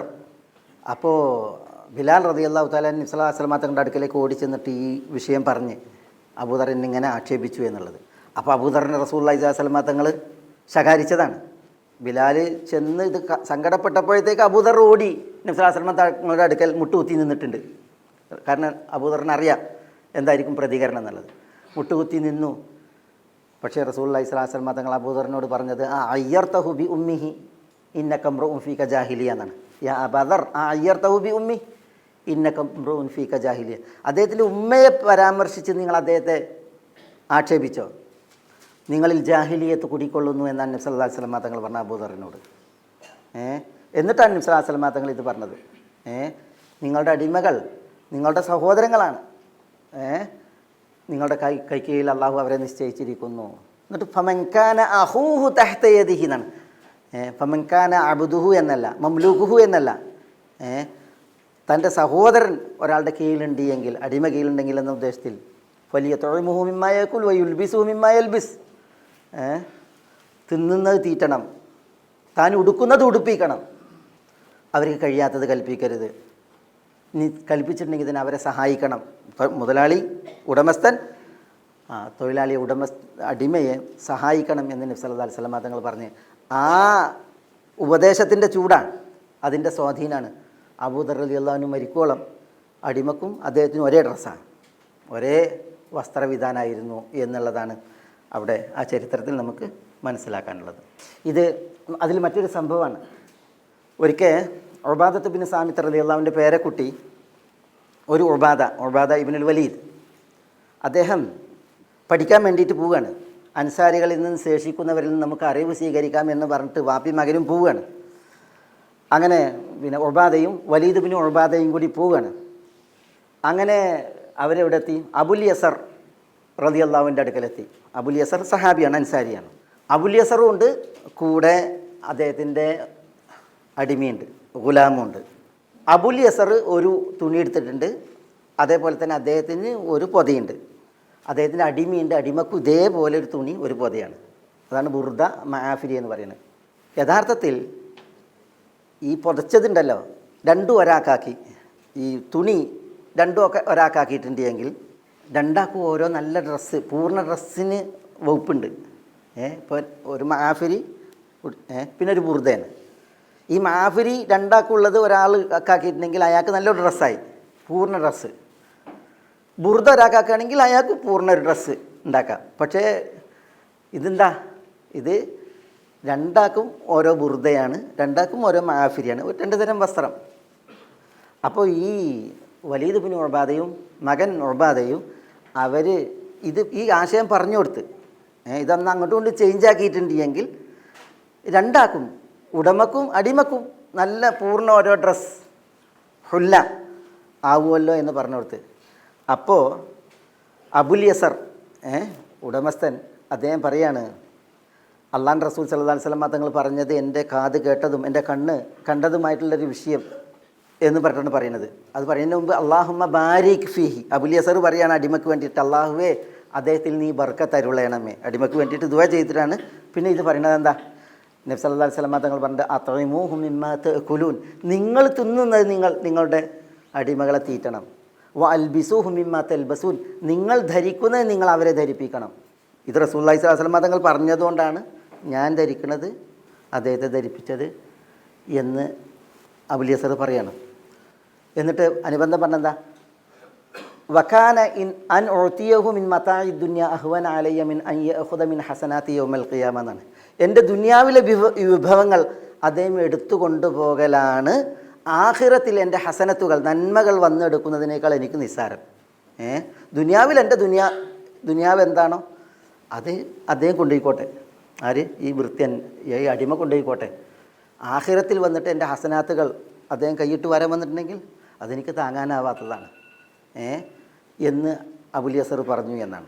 അപ്പോൾ നമ്മുടെ ഇവിടെ വിഷയം, ഞാൻ അബൂദറിൻ്റെ ചരിത്രം ഉദ്ധരിച്ചതും അബുൽ യസറിൻ്റെ ചരിത്രം ഉദ്ധരിച്ചതും ഇവിടെ നബി സല്ലല്ലാഹു അലൈഹി വസല്ലം കൊണ്ട് ആ നിദർശനങ്ങൾ, നിർദ്ദേശങ്ങൾ, തിന്നുന്നതെന്തോ തീറ്റണം, താൻ ഉടുക്കുന്നതെന്തോ അത് ഉടുപ്പിക്കണം എന്ന് റസൂലുള്ളാഹി സ്വല്ലല്ലാഹു അലൈഹി വസല്ലം തങ്ങൾ നൽകിയ വസിയ്യത്ത്, അതാണ് നമുക്ക് ഇവിടെ മനസ്സിലാക്കാനുള്ള മറ്റൊരു അവകാശം. അബൂദറിൻ്റെ ചരിത്രം നമ്മൾ പറഞ്ഞില്ലേ. ഇനി അടിമക്ക് മറ്റൊരു അവകാശമാണ് അടിമക്കുള്ള മാപ്പ്. നബി സല്ലല്ലാഹു അലൈഹി വസല്ലം തങ്ങൾ ശക്തമായിട്ട് പറഞ്ഞു. എന്താ പറഞ്ഞത്? ഇൻ അഹ്സനു ഫഖ്ബലു വ ഇൻ അസാഉ ഫഅഫു വ ഇൻ ഗലബൂകും ഫബീഉ. എന്താ? അവർ നന്മ ചെയ്താൽ നിങ്ങളത് സ്വീകരിക്കണം. അടിമകൾ ചെയ്യുന്ന നന്മകൾ അത് നന്മകളായിട്ട് നിങ്ങൾ സ്വീകരിക്കണം, അത് അംഗീകരിക്കണം, വകവെക്കണം. വ ഇൻ അസാഉ, ഇനി അവരിൽ നിന്ന് തെറ്റ് വരികയാണ് എങ്കിൽ എന്താ? ഫഅഫു, നിങ്ങൾ മാപ്പ് നൽകണം. വ ഇൻ ഗലബൂകും, അവർ നിങ്ങളോട് അതിക്രമിച്ചാൽ ഫബീഉ, അപ്പോൾ നിങ്ങൾ അവരെ വിറ്റൊഴിവാക്കണം. ഇത് റസൂലുള്ളാഹി സ്വല്ലല്ലാഹു അലൈഹി വസല്ലം തങ്ങൾ നന്മ ചെയ്തിട്ടുണ്ടെങ്കിൽ ആ നന്മകൾ അടിമകൾ ചെയ്തിട്ട് നിങ്ങൾ വകവെക്കുന്ന വേണം, സമ്മതിക്കണം, അംഗീകരിക്കണം. ഇനി അവരിൽ നിന്ന് വീഴ്ച വരികയാണെങ്കിൽ അവർക്ക് മാപ്പ് കൊടുക്കുകയാണ് വേണ്ടത്. ഇനി അടിമകൾ തോളിൽ കയറും തലയിൽ കയറി കൊത്തുകയെന്നറിയില്ലേ, അങ്ങനത്തെ വർത്തനം അവരിൽ നിന്ന്, അതാണ് വൈന ഗലബൂക്കും, നിങ്ങളോട് അതിക്രമിക്കുന്ന അവസ്ഥ വന്നിട്ടുണ്ടെങ്കിൽ ഫബീഉ, അപ്പോൾ വിൽക്കാനാണ് പറഞ്ഞത്. കേവല വീഴ്ചയുടെ പേരിലല്ല, കേവല വീഴ്ചയിൽ അവർക്ക് മാപ്പ് നൽകുകയാണ് വേണ്ടത് എന്നാണ് നബി സല്ലല്ലാഹു അലൈഹി വസല്ലം തങ്ങൾ പറഞ്ഞത്. അത് അവർക്കുള്ള അവകാശമാണ്. ഇതേപോലെ ഇതിൽ മനസ്സിലാക്കേണ്ട ഒരു വിഷയം, നബി സല്ലല്ലാഹു അലൈഹി വസല്ലം തങ്ങൾ ഈ അടിമകൾക്ക് മാപ്പ് നൽകുന്ന വിഷയം ശക്തമായിട്ട് പറഞ്ഞു, വളരെ പറഞ്ഞു. അപ്പോൾ ചോദ്യം വന്നു, യാ റസൂലല്ലാഹ് കം ആഫു അനിൽ ഖാദിം, ഒരു ഖാദിമിന് ഞാൻ എത്ര മാപ്പ് കൊടുക്കണം? അപ്പോൾ റസൂലുള്ളാഹി സ്വല്ലല്ലാഹു അലൈഹി വസല്ലം തങ്ങൾ മൗനം ഭജിച്ചു എന്നാണ് ആ ചോദ്യത്തിന്. പിന്നെ റസൂലുള്ള വീണ്ടും അദ്ദേഹത്തോട് ചോദിക്കുകയാണ്, യാ റസൂലല്ലാ കം ആഫു അനിൽ ഖാദിം. അപ്പോൾ റസൂലുള്ളാഹി സ്വല്ലല്ലാഹു അലൈഹി വസല്ലം തങ്ങൾ പറഞ്ഞാണ്, ഫീ കുല്ലി യൗമിൻ 70 മറ, ഫീ കുല്ലി യൗമിൻ 70 മറ, ഓരോ ദിവസവും 70 തവണ മാപ്പ് കൊടുക്കാൻ പറഞ്ഞു. ഓരോ ദിവസവും 70 തവണ മാപ്പ് കൊടുക്കണം എന്ന് പറഞ്ഞിട്ടുണ്ടെങ്കിൽ നോക്കൂ നിങ്ങൾ, ഒരു ഉടമ ഒരടിമയെ ദ്രോഹിക്കുന്നൊരവസ്ഥ വരുമോ? മാത്രമല്ല ഇങ്ങനെ മാപ്പ് കൊടുക്കണം എന്നുണ്ടെങ്കിൽ ഇങ്ങനെ ഒരു അടിമയെ നിലനിർത്താൻ ഒരു ഉടമക്ക് സാധിക്കുമോ? ഇസ്ലാം എങ്ങനെ അടിമകളെ സാമൂഹ്യ ശ്രേണിയിൽ നിന്ന് ഇല്ലാതാക്കി എന്നതിൻ്റെ ഉത്തരം അതാണ് നമ്മൾ ഇത്തരം ഈ പ്രയോഗങ്ങളിലൂടെ മനസ്സിലാക്കുന്നത്. ഒപ്പം പെരുമാറ്റത്തിൻ്റെയും അവകാശത്തിൻ്റെയും വിഷയം പഠിക്കുന്നതോട് കൂടി അടിമകൾക്ക് പേരിടുന്ന വിഷയത്തിൽ അല്ലേ, എല്ലാവർക്കും പേരിടുന്ന വിഷയത്തിൽ നബി സല്ലല്ലാഹു അലൈഹി വസല്ലം തങ്ങൾ നല്ല പേരുകളല്ലേ പറഞ്ഞത്? പേര് നല്ലതിടാൻ പറഞ്ഞു. മോശമായ പേരുകളാണെങ്കിൽ നബി സല്ലല്ലാഹു അലൈഹി വസല്ലം തങ്ങൾ പേരുകൾ തിരുത്തിയിട്ടുണ്ട്, പേര് മാറ്റിയിട്ടിട്ടുണ്ട്. അത് സ്വതന്ത്രരുടെ വിഷയത്തിൽ മാത്രമല്ല, അടിമകളുടെ വിഷയത്തിലും കണ്ടോ. നോക്കി നിങ്ങൾ, ഞങ്ങളുടെ അടിമകൾക്ക് 4 പേരുകൾ വിളിക്കുന്നത് തിരുദൂതർ സല്ലല്ലാഹു അലൈഹി വസല്ലം ഞങ്ങളോട് വിരോധിച്ചു എന്നാണ് ഹദീസ്. സമുറ ഇബ്നു ജുന്ദുബിൽ നിന്ന് നിവേദനം ചെയ്യുന്ന ഹദീസാണ്. അതിൽ ആ പേരുകൾ അഫ്ലഹ്, റബാഹ്, യസാർ, നാഫിഅ, ഈ പേരുകൾ ഇടുന്നതാണ് റസൂലുള്ളാഹി സ്വല്ലല്ലാഹു അലൈഹി വസല്ലം തങ്ങൾ വിരോധിച്ചത്. പിന്നീട് റസൂലുള്ളാഹി ഇത് സമ്മതിച്ചിട്ടുണ്ട്. അതെന്തുകൊണ്ട്? ഇപ്പോൾ അഫ്ലഹ് എന്ന് പറഞ്ഞാൽ ഏറ്റവും വലിയ വിജയി എന്നർത്ഥം, നാഫിഅ എന്ന് പറഞ്ഞാൽ ഉപകാരമുള്ളവൻ എന്നാണ് അല്ലേ, യസാർ എന്ന് പറഞ്ഞാൽ എളുപ്പം എന്നാണ് അല്ലേ, അതുപോലെ തന്നെ നജാഹ് അല്ലേ, അല്ല നജീഹ് ഉണ്ട്, റബാഹ്, അഫ്ലഹ് അതൊക്കെ ഒരർത്ഥത്തിലാണ്, ലാഭം എന്നർത്ഥത്തിൽ. പിന്നെ ചിലർ ചെന്ന് ചോദിക്കും, ഇവിടെ അഫ്ലഹ് ഉണ്ടോ എന്ന് ചോദിക്കും, അല്ലെങ്കിൽ ഇവിടെ റബാഹ് ഉണ്ടോ എന്ന് ചോദിക്കും. അപ്പോൾ എന്താ പറയുക? ഇല്ല എന്ന് പറയും. യഥാർത്ഥത്തിൽ ഈ റബാഹ് എന്ന് പറഞ്ഞിട്ടുണ്ടെങ്കിൽ വിജയം എന്നാണ്. അഫ്ലഹ് എന്നൊക്കെ പറഞ്ഞാൽ അഫ്ലഹ് വിജയം, റബാഹ് ലാഭം. ഇവിടെ വിജയം ഉണ്ടോ എന്ന് വെച്ചിട്ടുണ്ടെങ്കിൽ ഇല്ല എന്ന് പറഞ്ഞാൽ എന്താ, ഇവിടെ ലാഭമല്ല എന്നുള്ളത് ഉണ്ടല്ലോ, അതൊരു തരം സ്തുത്യർഹമായ പ്രയോഗമല്ല. ഈ അൽഫഅൽ ഉണ്ടല്ലോ, അൽ കലിമ തയ്യിബ, നല്ല വചനങ്ങൾ കേൾക്കുക, പറയുക എന്നുള്ളത് പ്രോത്സാഹനീയാണ്. നബി സല്ലല്ലാഹു അലൈഹി വസല്ലം തങ്ങൾ കാന യുഅ്ജിബുഹുൽ ഫഅൽ എന്നാണ്, ഈ നല്ല പദങ്ങൾ പ്രയോഗിക്കുന്നത് റസൂലുള്ളാഹിക്ക് ഇഷ്ടമായിരുന്നു. അതുകൊണ്ട് തന്നെ പിന്നെ ഇങ്ങനത്തെ പ്രയോഗങ്ങൾ പിന്നെ ഇവിടെ വിജയമല്ല, ഇവിടെ ലാഭമല്ല, അല്ലെങ്കിൽ ഇവിടെ ഇങ്ങനെ ഉണ്ടല്ലോ എളുപ്പമല്ല എന്നൊക്കെ ഈ പേര് വിളിച്ച് ചോദിക്കുമ്പോൾ അതിനോട് പ്രതികരിക്കപ്പെടും. അതുകൊണ്ട് തന്നെ നബി സല്ലല്ലാഹു അലൈഹി വസല്ലം തങ്ങൾ എന്ത് ചെയ്തു? ആദ്യകാലത്ത് അത്തരം പേരുകൾ ഇടുന്നത് വിലക്കിയിരുന്നു. അത് ഇപ്പോൾ ബറ എന്ന പേര് തൻ്റെ ഭാര്യയ്ക്ക് ഉണ്ടായിരുന്നു, സൈനബ് ബിൻത് ജഹ്ഷിന്. നബി സല്ലല്ലാഹു അലൈഹി വസല്ലം തങ്ങളെ പേര് മാറ്റി സൈനബ് എന്നാക്കി. അതേപോലെ തന്നെ ചില പേരുകളൊക്കെ റസൂലുള്ളാഹി സ്വല്ലല്ലാഹു അലൈഹി വസല്ലം തങ്ങൾ തിരുത്തിയിട്ടുണ്ട്. സ്വതന്ത്രരുടെ വിഷയത്തിൽ മാത്രമല്ല നബി സല്ലല്ലാഹു അലൈഹി വസല്ലം തങ്ങളുടെ ഈ ഒരു പരിഗണന അത് അടിമകളുടെ വിഷയത്തിലുമുണ്ട് ഉണ്ടായിരുന്നു എന്നത് മനസ്സിലാക്കാനാണ് ഞാൻ ഇത് ഉദാഹരിച്ചത്. മനസ്സിലായില്ലേ? പിന്നീട് ഈ പേരുകളെ റസൂലുള്ളാഹി സ്വല്ലല്ലാഹു അലൈഹി വസല്ലം തങ്ങൾ സമ്മതിക്കുന്ന അവസ്ഥയും വന്നിട്ടുണ്ട്. ഞാനിത് കൊണ്ടുവന്നത് അടിമകളുടെ വിഷയത്തിൽ നബി സല്ലല്ലാഹു അലൈഹി വസല്ലം തങ്ങളുടെ ശ്രദ്ധ അത് സ്വതന്ത്രരുടെ വിഷയത്തിൽ ഏതൊക്കെ മേഖലകളിൽ ഏതൊക്കെ വിഷയങ്ങളിൽ അതിലെല്ലാം ഉണ്ടായിരുന്നു എന്നത് മനസ്സിലാക്കാനാണ് ഈ ഒരു ഉദാഹരണം ഇവിടെ ഞാൻ കൊണ്ടുവന്നത്. അൽഹംദുലില്ലാഹ്. ഇവിടെ നോക്കി, നിങ്ങൾ വിവാഹം കഴിപ്പിക്കണം, അത് അടിമകൾക്കുള്ള അവകാശമാണ്. അത് അല്ലാഹു സുബ്ഹാനഹു വ തആല പറഞ്ഞ വിഷയമാണ്. വഅൻകിഹുൽ അയാമ മിൻകും, നിങ്ങളിലുള്ള അവിവാഹിതരെയും വസാലിഹീന മിൻ ഇബാദിക്കും വ ഇമായിക്കും, നിങ്ങളിലുള്ള അടിമകളിൽ നിന്നും അടിമ സ്ത്രീകളിൽ നിന്നും നല്ലവരായിട്ടുള്ളവരെയും എന്താ അൻകിഹു, നിങ്ങൾ വിവാഹബന്ധത്തിൽ ഏർപ്പെടുത്തുക എന്നാണ് അല്ലാഹു സുബ്ഹാനഹു വ തആല പറഞ്ഞത്. അപ്പോൾ തൻ്റെ കീഴിൽ അടിമകളുണ്ട് എങ്കിൽ ആണാകട്ടെ പെണ്ണാകട്ടെ അവർക്കൊരു വൈവാഹിക ജീവിതം അന്വേഷിക്കലും നൽകലും ഒരു ഉടമയുടെ മേൽ അല്ലാഹു സുബ്ഹാനഹു വ തആല കൽപ്പിക്കുകയാണ്. വ അൻകിഹു എന്ന് പറഞ്ഞു. അപ്പോൾ നോക്കൂ നിങ്ങൾ, ഇസ്ലാമിൽ ഈ ഒരു വിഭാഗത്തെ എത്രമേൽ പരിഗണിച്ചു അല്ലാഹു സുബ്ഹാനഹു വ തആല വിശുദ്ധ ഖുർആനിൽ ആ വിഷയത്തിൽ ഒരു ആയത്ത് തന്നെ അവതരിപ്പിച്ചു എന്നുള്ളത് നമ്മൾ മനസ്സിലാക്കുമ്പോൾ, പിന്നെ അടുത്തത് പെരുമാറ്റത്തിലെ മാന്യത. ഹജ്ജത്തുൽ വദാഇൽ നബി സല്ലല്ലാഹു അലൈഹി വസല്ലം തങ്ങളുടെ ആ അവസാന പ്രസംഗങ്ങളിലെ ഒരു പ്രധാനപ്പെട്ട വിഷയമാണ്. 3 തവണയാണ് നബി സല്ലല്ലാഹു അലൈഹി വസല്ലം തങ്ങൾ ഹജ്ജത്തുൽ വദാഇൻ്റെ വിടവാങ്ങൽ ഹജ്ജിൻ്റെ പ്രസംഗത്തിൽ അരിഖാഅക്കും അരിഖാഅക്കും അരിഖാഅക്കും എന്ന് ആവർത്തിച്ച് പറഞ്ഞത്. ആവർത്തിച്ചതെന്ന് അങ്ങനെ തന്നെ എഴുതി, നിങ്ങളുടെ അടിമകളോടുള്ള പെരുമാറ്റം മാന്യമായിരിക്കണം എന്ന് നബി സല്ലല്ലാഹു അലൈഹി വസല്ലം തങ്ങൾ 3 തവണ ആവർത്തിച്ചു. എന്നിട്ട് പിന്നെ നബി സല്ലല്ലാഹു അലൈഹി വസല്ലം തങ്ങൾ പറഞ്ഞു, നിങ്ങൾ തിന്നുന്നതിൽ നിന്ന് നിങ്ങൾ അവരെ തീറ്റണം, നിങ്ങൾ ഉടുക്കുന്നതിൽ നിന്ന് നിങ്ങൾ അവരെ ഉടുപ്പിക്കണം. അള്ളാഹുവിൻ്റെ അടിമകൾ വല്ല തെറ്റും ചെയ്യുകയും അവർക്ക് മാപ്പ് നൽകാൻ നിങ്ങൾക്ക് ഉദ്ദേശവുമില്ല എങ്കിൽ അവരെ നിങ്ങൾ വിൽക്കുക, നിങ്ങൾ അവരെ ശിക്ഷിക്കരുത് എന്ന് റസൂലുള്ളാഹി സ്വല്ലല്ലാഹു അലൈഹി വസല്ലം തങ്ങൾ ഹജ്ജത്തുൽ വദായിലെ ഖുതുബയിൽ പ്രസംഗിച്ചതാണ് ഇമാം അഹ്മദ് മുസ്നദിൽ നിവേദനം ചെയ്ത് നമ്മളിവിടെ ഉദ്ധരിച്ചത്. 3 തവണ ഹജ്ജത്തുൽ വദായിൽ നബി സല്ലല്ലാഹു അലൈഹി വസല്ലം തങ്ങൾ പറഞ്ഞ ഒരു വിഷയമാണ് അടിമകളോടുള്ള പെരുമാറ്റം അത് മാന്യമായിരിക്കണം എന്നുള്ളത്. അടിമകളോടുള്ള പെരുമാറ്റത്തിൽ അന്യായം വന്നാൽ എന്താ? ഇതൊരു സംഭവമാണ്. നബി സല്ലല്ലാഹു അലൈഹി വസല്ലം തങ്ങളുടെ സമക്ഷത്തിൽ അരങ്ങേറിയ ഒരു സംഭവം. അതെന്താ? ആയിഷ റളിയല്ലാഹു തആല പറയാണ്, ഒരാൾ വന്നു നബി സല്ലല്ലാഹു അലൈഹി വസല്ലം തങ്ങളുടെ അടുക്കലിരുന്നു.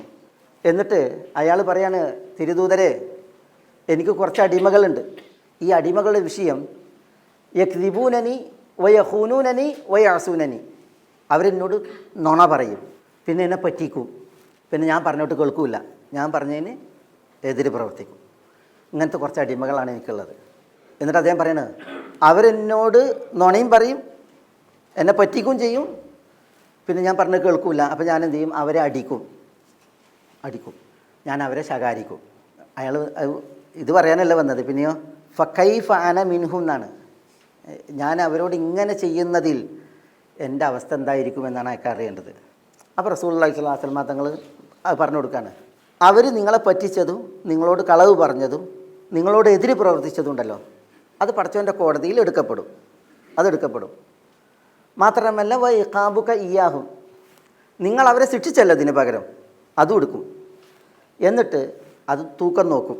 ഫൈൻകാന ഇഖാബുക ഇയ്യാഹും ബിഖദ്രി ദുനൂബിഹിം കാന കഫാഫ, അവർ താങ്കളോട് ഇങ്ങനെയൊക്കെ ചെയ്തു, താങ്കൾ അവരെ ശിക്ഷിച്ചു, തുല്യാണ് എങ്കിൽ ഖലാസ്, എന്താ പിന്നെ അത് കഫാഫാണ്, നിങ്ങളെ പിടികൂടുന്ന ഒരു പ്രശ്നമൊന്നുമില്ല. കാരണം എന്താ? അവർ ചെയ്തു, നിങ്ങളതിന് കൊടുത്തു, തുല്യാണ്.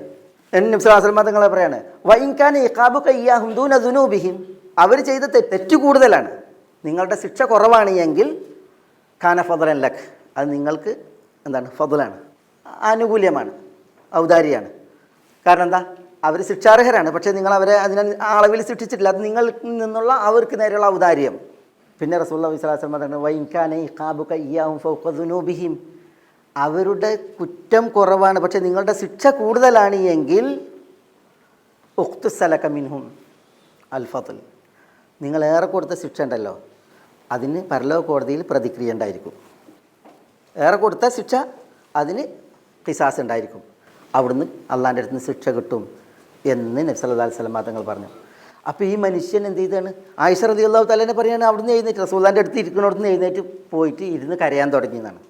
ഭയങ്കരമായിട്ട് കരയാൻ തുടങ്ങി. ഫജാല യബ്കി വയഹ്തിഫ് എന്നാണ്, വിളിച്ചാൻ തുടങ്ങിയെന്നറിയില്ലേ, വിളിക്കാൻ അങ്ങനെ കരയാൻ തുടങ്ങി. അപ്പോൾ റസൂലുള്ളാഹി സ്വല്ലല്ലാഹു അലൈഹി വസല്ലം തങ്ങൾ അയാൾക്ക് ഈ ആയത്ത് ഓതി കൊടുത്തു, വനദഉൽ മവാസീനൽ ഖിസ്ത ലിയൗമിൽ ഖിയാമ ഫലാ തുദ്ലമു നഫ്സുൻ ഷൈഅ വഇൻ കാന മിസ്ഖാല ഹബ്ബത്തിൻ മിൻ ഖർദലിൻ അതൈനാ ബിഹാ വകഫാ ബിനാ ഹാസിബീൻ എന്നുള്ള സൂറത്ത് അംബിയായിലെ ഈ ആയത്ത് ഓതി കൊടുത്തു. അള്ളാഹു നീതിയുടെ തുലാസുകൾ പരലോകത്ത് സ്ഥാപിക്കും. ഒരാളും ഒട്ടും അന്യായത്തിന് വിധേയമാക്കപ്പെടില്ല. കടുകുമണിയുടെ തൂക്കമാണ് മനുഷ്യരുടെ കർമ്മങ്ങളെങ്കിൽ, ചെയ്തികളെങ്കിൽ അതൈനാ ബിഹാ, അത് അവിടെ കൊണ്ടുവരും. വകഫാ ബിനാ ഹാസിബീൻ, അവിടെ വിചാരണ നടത്താൻ അള്ളാഹുവാണ്. അതുകൊണ്ട് തന്നെ ഈ ആയത്ത് നീ ഓതിയിട്ടില്ലേ? റസൂലുള്ളാഹി സ്വല്ലല്ലാഹു അലൈഹി വസല്ലം തങ്ങൾ ആയത്ത് ഓതി കൊടുത്തു. അപ്പോൾ എന്താ ഉണ്ടായത്? അതാണ് ഇവിടെ പറഞ്ഞത്. വല്ലാഹി യാ റസൂലല്ലാഹ് മാ അജിദു ലി വലിഹാ ഉലൈഹി ഷൈഅൻ ഖൈറൻ മിൻ മുഫാറഖതിഹിം ഉഷ്ഹിദുകും അന്നഹും അഹ്റാറുൻ കുല്ലുഹും എന്നാണ്. എന്താ? അള്ളാഹുവാണ്, തിരുദൂതരെ, ഇവരോട് വേർപിരിയലാണ് ഇവർക്കും എനിക്കും ഗുണപ്രദമായി ഞാൻ കാണുന്നത്. ഇവരെല്ലാം സ്വതന്ത്രരാണ് എന്നതിന് നിങ്ങളെല്ലാം സാക്ഷികളാണ് എന്ന് പറഞ്ഞ് അവിടുന്ന് നിന്ന് എന്ത് ചെയ്തു? ഈ അടിമകളെ മുഴുവൻ അയാൾ മോചിപ്പിച്ച് പിരിഞ്ഞു എന്നാണ്. നബി സല്ലല്ലാഹു അലൈഹി വസല്ലം തങ്ങളെ അതിനെ സാക്ഷിയാക്കിയിട്ടാണ് പോയതെന്നാണ്. അപ്പോൾ നോക്കി, നിങ്ങൾ അടിമകളാണെന്ന് വിചാരിച്ചിട്ട് അവരോട് അന്യായം, അവരോട് ഉപദ്രവം, നീ അവരിൽ നിന്ന് വല്ല വീഴ്ചയുണ്ടായിട്ട് അതിനാണ് ഉപദ്രവിക്കുന്നത് എങ്കിൽ, ആ വിഷയത്തിനാണ് ഈ പറഞ്ഞത്, അത് അളവിനപ്പുറമാണ് എങ്കിൽ അത് പ്രതിക്രിയക്ക് പരലോക കോടതിയിൽ വിധേയമാക്കപ്പെടുന്ന വിഷയമാണ് എന്നാണ് നബി സല്ലല്ലാഹു അലൈഹി വസല്ലം തങ്ങൾ പറഞ്ഞത്. അത്തരം കടുത്ത ഭാഷയിൽ ഈ വിഷയം നബി സല്ലല്ലാഹു അലൈഹി വസല്ലം തങ്ങൾ കൈകാര്യം ചെയ്തപ്പോൾ അവിടെ നിന്ന് അയാൾ എല്ലാവരെയും സ്വതന്ത്രമാക്കിയിട്ട് മടങ്ങിപ്പോന്നു എന്നുള്ളതാണ് ചരിത്രം.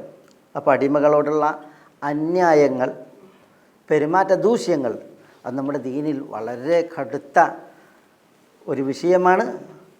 നബി സല്ലല്ലാഹു അലൈഹി വസല്ലം തങ്ങളിൽ നിന്നുള്ള പരാമർശങ്ങൾ ആ വിഷയത്തിൽ ഇങ്ങനെയാണ് വന്നിട്ടുള്ളത്. മനസ്സിലായോ?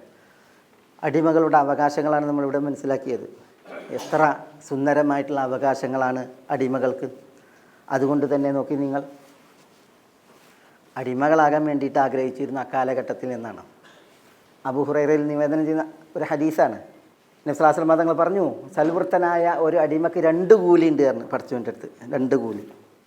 ഈ ഹദീസ് കേട്ടപ്പോൾ അബൂ ഹുറൈറ പറയാണ്, എൻ്റെ ആത്മാവ് ആരുടെ കയ്യിലാണോ അവനാണ് സത്യം. അള്ളാഹുവിൻ്റെ മാർഗത്തിലുള്ള ജിഹാദും ഹജ്ജും എൻ്റെ മാതാവിന് പുണ്യം ചെയ്യലും ഇല്ലായിരുന്നുവെങ്കിൽ ഒരടിമയായി കൊണ്ട് മരണം വരിക്കാൻ ഞാൻ ഇഷ്ടപ്പെടുമായിരുന്നു. ഇത്രയും ആനുകൂല്യങ്ങൾ നമ്മൾ കേട്ടല്ലോ ദുനിയവിയായിട്ട്. പരലോകത്ത് പഠിച്ചുകൊണ്ടിരുന്ന 2 കൂലി ഒരാൾ അടിമയായി ജീവിക്കാൻ വിധിക്കപ്പെട്ടിട്ടുണ്ട് എങ്കിൽ, ദുനിയാവിലും ആഖിറത്തിലും ഇത്ര ആനുകൂല്യം അവകാശം ഒരടിമക്കുണ്ട് എങ്കിൽ അബൂ ഹുറൈറ അത് കേട്ടിട്ട് പറയാണ്, ഒരടിമയായിട്ട് ജീവിച്ച് മരിക്കാൻ ഞാൻ ആഗ്രഹിച്ചു പോയി എന്നാണ്. പക്ഷേ അദ്ദേഹത്തിന് ഉമ്മ ഉണ്ടായിരുന്നു, ഉമ്മക്ക് പുണ്യം ചെയ്യണ്ടേ. പിന്നെ ഹജ്ജും ജിഹാദും ഒക്കെ അദ്ദേഹത്തിന് ഇവിടെ സാധ്യമായ വിഷയമായിരുന്നു. അതുകൊണ്ട് തന്നെ അദ്ദേഹം പറയാണ്, അതില്ലായിരുന്നുവെങ്കിൽ ഞാൻ ഒരു അടിമയായി ജീവിച്ചു മരിക്കുമായിരുന്നു എന്ന്. അബൂ റാഫി റളിയല്ലാഹു അൻഹുവിൻ്റെ ഒരു പ്രതികരണമാണിത്. ഒരടിമ തൻ്റെ യജമാനോട് കൂറുള്ളവൻ ആണെങ്കിൽ, പിന്നെ നന്നായി അള്ളാഹ്ക്ക് ഇബാദത്ത് എടുക്കുന്നവനാണ് എങ്കിൽ അയാൾക്ക് 2 കൂലിയുണ്ട് എന്ന് നബി സല്ലല്ലാഹു അലൈഹി വസല്ലം തങ്ങൾ പറഞ്ഞു. തൻ്റെ യജമാനോട് കൂറുള്ള ഒരു അടിമ, പിന്നെ അള്ളാഹ്ക്ക് ഇബാദത്ത് എടുക്കുന്നതിൽ പിന്നെ ഇഹ്സാനുള്ള ഒരു അടിമ, അയാൾക്ക് 2 കൂലിയുണ്ട് എന്ന് പറഞ്ഞപ്പോൾ അത് നബി സല്ലല്ലാഹു അലൈഹി വസല്ലം തങ്ങൾ പറഞ്ഞു. ഈ സാബിത്തുൽ ബുനാനി, അനസ് റളിയല്ലാഹുവിൻ്റെ ശിഷ്യനാണ്, താബിഈങ്ങളിൽ പ്രസിദ്ധനാണ്. സാബിത്തുൽ ബുനാനി പറയാണ്, ഫലമ്മ ഉഅ്തിക അബൂ റാഫി ബക. അബൂ റാഫിനെ എന്ത് ചെയ്തു? അദ്ദേഹം അടിമയായിരുന്നു, അദ്ദേഹത്തെ മോചിപ്പിച്ചു. അപ്പോൾ അദ്ദേഹം കരയാണ്. അപ്പോൾ അദ്ദേഹത്തോട് ചുമ്മാ യുബ്കിക്ക്, അടിമത്തത്തിൽ നിന്ന് മോചനം കിട്ടുമ്പോൾ എല്ലാവരും ചിരിക്കല്ലേ വേണ്ടേ. പക്ഷെ അബൂ റാഫി കരയാണ്. അപ്പോൾ എന്തിനാണ് കരയുന്നത് എന്ന് ചോദിച്ചപ്പോൾ അദ്ദേഹത്തിൻ്റെ മറുപടിയാണ്, എനിക്ക് 2 കൂലി ഉണ്ടായിരുന്നു, അതിലൊന്ന് നഷ്ടമായി. ഒരടിമയാണെങ്കിൽ 2 കൂലി പറഞ്ഞില്ലേ, അതെനിക്ക് 1 നഷ്ടമായി എന്ന് പറഞ്ഞിട്ടാണ് അദ്ദേഹം മോചിതനായപ്പോൾ അദ്ദേഹം കരഞ്ഞത് എന്നാണ് ഇവിടെ ഈ സംഭവത്തിൽ പറയുന്നത്. ഇമാം ബുഖാരി മുസ്ലിം ഒക്കെ നിവേദനം ചെയ്യുന്ന സംഭവമാണിത്. ഞാൻ പറഞ്ഞത് എന്താണെന്ന് വെച്ചാൽ, ഇസ്ലാമിൻ്റെ തണലിൽ ഒരടിമ ഇസ്ലാം നൽകുന്ന അവകാശങ്ങൾ, വിഭാവനം ചെയ്യുന്ന ആനുകൂല്യങ്ങൾ, ഇസ്ലാം ഒരടിമക്ക് നൽകിയ പ്രാധാന്യം, വില, അതൊക്കെ അനുഭവിച്ച് അറിഞ്ഞ നാളുകളിൽ അടിമകളായി കഴിയാൻ കൊതിച്ചിരുന്നു ആളുകൾ എന്നുള്ളതാണ് ഈ ഉദാഹരണങ്ങൾ നമ്മളെ പഠിപ്പിക്കുന്നത്. മനസ്സിലായോ? ഇനി നമുക്ക് ഈ അടിമകളുടെ വിഷയത്തിൽ ഒരു സുപ്രധാന ഭാഗമാണ്. ഇനി നമ്മൾ ഈ തസരിയാണ് ഇതിൽ മനസ്സിലാക്കുന്നത്. തസരി എന്ന് പറഞ്ഞാൽ മിൽക്കു യമീനിനെ ഭാര്യയായി സ്വീകരിക്കലാണ്. അതിനാണ് തസരി എന്ന് പറയാം. മിൽക്ക് യമീൻ എന്താ? മിൽക്ക് യമീൻ എന്ന് പറഞ്ഞിട്ടുണ്ടെങ്കിൽ അടിമക്കാണ് പറയാം. എന്തുകൊണ്ടാണ് മിൽക്ക് യമീൻ എന്ന് പറയുന്നത്? ഒരു സ്ത്രീയെ പൂർണ്ണമായി ഉടമപ്പെടുത്തുക എന്നുള്ളതാണ്. പൂർണ്ണമായി ഉടമപ്പെടുത്തുക എന്നുള്ളതാണ്. അപ്പോൾ നമ്മൾ ഒരു സ്ത്രീയെ ഭാര്യയാക്കുമ്പോൾ എന്താ ചെയ്യുന്നത്? നമ്മൾ പൂർണ്ണമായി അവരെ ഉടമപ്പെടുത്തുകയാണ് ചെയ്യുന്നത്. പൂർണ്ണമായി നമ്മൾ അവരെ ഉടമപ്പെടുത്തുന്നു. അതേ അർത്ഥമാണ് മിൽക്ക് യമീൻ, പൂർണ്ണമായി ഉടമപ്പെടുത്തുക എന്നുള്ളത്. അതുമായി ബന്ധപ്പെട്ട ചില മസാലകളാണ് നമ്മളിവിടെ മനസ്സിലാക്കുന്നത്. മിൽക്ക് യമീൻ, ഒരു മിൽക്ക് യമീനിനെ ഒരാൾ മിൽക്ക് യമീനായിട്ട് അയാൾക്ക് ഉടമപ്പെടുത്താം, അടിമയായിട്ടുള്ള ഭാര്യയായിട്ട് ഉടമപ്പെടുത്താം. ഇനി അതല്ല, അതിനെ സ്വതന്ത്രയാക്കിയിട്ട് എന്ത് ചെയ്യാം? വിവാഹം ചെയ്യാം. ഇവിടെ നോക്കിയത് നിങ്ങൾ എന്താണ് ഹദീസ്? ഒരു ഹദീസാണത്. അബൂ മൂസ അശ്അരിയിൽ നിന്ന് ഇമാം ബുഖാരി മുസ്ലിം നിവേദനം ചെയ്യുന്ന ഹദീസാണ്. അതിൻ്റെ ആശയം എന്താണ്? വായിച്ചേ. 3 വിഭാഗം ആളുകൾക്ക് 2 തവണ കൂലി നൽകപ്പെടും. 3 വിഭാഗം ആളുകൾക്ക് 2 തവണ കൂലി. അതിലൊരാളാണ് നമ്മുടെ വിഷയം. എന്താ? ഒരു വ്യക്തി ഒരു വ്യക്തി, അയാൾക്കൊരു അടിമപ്പെണ്ണുണ്ട്. അയാളുടെ കീഴിൽ ഒരു അടിമപ്പെണ്ണുണ്ട്. അയാൾ അവളെ പഠിപ്പിക്കുന്നു, നന്നായി പഠിപ്പിക്കുന്നു, നല്ല വിദ്യാഭ്യാസം നൽകുന്നു. അതാണ്. അവൾക്ക് മര്യാദ പകരുന്നു. മര്യാദ എന്ന് പറഞ്ഞിട്ടുണ്ടെങ്കിൽ ആദാബുകൾ, ഇസ്ലാമികമായിട്ടുള്ള ആദാബുകൾ പഠിപ്പിക്കുന്നു. ആ ആദാബുകൾ നല്ല രീതിയിൽ പകരുന്നു. ആദാബുകൾ മനസ്സിലായില്ലേ? നമുക്ക് ഇപ്പോൾ നമ്മൾ അന്യോന്യം കണ്ടുമുട്ടുമ്പോൾ ആദാബുകളില്ലേ? സലാം പറയുമ്പോൾ ആദാബുകളില്ലേ? വീട്ടിൽ കയറുമ്പോൾ ആദാബുകളില്ലേ? വീട്ടിൽ നിന്ന് ഇറങ്ങുമ്പോൾ ആദാബുകളില്ലേ? മസ്ജിദിൽ പ്രവേശിക്കുമ്പോൾ ആദാബുകളില്ലേ? മസ്ജിദിൽ നിന്ന് ഇറങ്ങുമ്പോൾ അതേപോലെ തന്നെ പല രീതിയിലുള്ള അദബുകളുണ്ട്. ഇങ്ങനത്തെ ഈ അദബുകൾ പഠിപ്പിക്കുന്നു. നല്ല വിദ്യ നൽകുന്നു, തൻ്റെ കീഴിലുള്ള അടിമപ്പെണ്ണിനെ. എന്നിട്ട് ശാസ്ത്ര മതങ്ങൾ പറയുന്നത്, പിന്നെ അവളെ മോചിതയാക്കുന്നു, എന്നിട്ട് അവളെ വിവാഹം കഴിക്കുന്നു. ആ യജമാനന് 2 തവണ കൂലി നൽകപ്പെടുന്നതാണ്. 2 തവണ കൂലി നൽകപ്പെടും എന്നാണ് നബി സല്ലല്ലാഹു അലൈഹി വസല്ലം തങ്ങൾ പറയുന്നത്. അപ്പോൾ ഒരു അടിമയായിട്ടുള്ള സ്ത്രീയെ സ്വതന്ത്രമാക്കിയിട്ട് അവരെന്ത് ചെയ്യാം? വൈവാഹിക ജീവിതത്തിലൂടെ സ്വീകരിക്കാം. അവർക്ക് 2 കൂലി എന്നാണ് പറഞ്ഞത്. ഇത് അടിമ സ്ത്രീ വിവാഹം കഴിക്കുന്ന വിഷയത്തിൽ. വിവാഹത്തിലൂടെ എന്ത് ചെയ്യാം? ഒരടിമ സ്ത്രീയെ തനിക്ക് ഇണയാക്കാം, അവർക്ക് സ്വാതന്ത്ര്യം നൽകിയതിന് ശേഷം. എന്നാൽ മിൽക്കു യമീൻ അത് വിവാഹമല്ല, പിന്നെയോ അതാണ് ഇവിടെ ഈ ആയത്തിൽ പറയുന്നത്. വല്ലദീന ഹും ലി ഫുറൂജിഹിം ഹാഫിദൂൻ ഇല്ലാ അലാ അസ്വാജിഹിം ഔ മാ മലകത് ഐമാനുഹും ഫഇന്നഹും ഗൈറു മലൂമീൻ ഫമൻ ഇബ്തഗാ വറാഅ ദാലിക ഫഉലൈക ഹുമുൽ ആദൂൻ. അല്ലാഹു സുബ്ഹാനഹു വ തആല വിജയികളായ വിശ്വാസികളെക്കുറിച്ചും ചില സൽഗുണങ്ങളുള്ള അള്ളാഹുവിൻ്റെ അടിയാറുകളെക്കുറിച്ചും പറയുന്ന കാര്യമാണിത്. അതിൽപ്പെട്ടതാണിത്. തങ്ങളുടെ ഗുഹ്യാവയവങ്ങൾ കാത്തു സൂക്ഷിക്കുന്നവരും ഒഴികെ. സൂക്ഷ്മാവയവങ്ങൾ സൂക്ഷിക്കുക എന്ന് പറഞ്ഞാൽ തങ്ങളുടെ ഭാര്യമാരുടെയോ വലങ്കൈകൾ ഉടമപ്പെടുത്തിയ ആളുകളുടെയോ കാര്യത്തിൽ ഒഴികെ. ഭാര്യമാരുടെ മുമ്പിൽ ഒരു ഭർത്താക്കന്മാർക്ക് എന്തില്ല? ഔറത്തില്ല. അതേപോലെ തന്നെയാണ് വലങ്കൈകൾ ഉടമപ്പെടുത്തിയ ഇണകളുടെ മുമ്പിലും എന്നാണ്.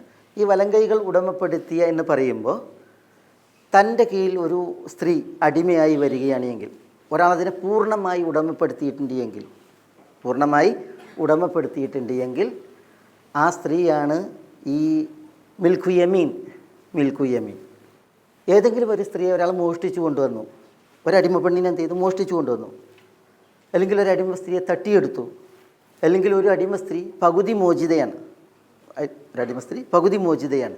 അങ്ങനെയുള്ളൊരു സ്ത്രീയെ ഒരാൾ എന്ത് ചെയ്തു?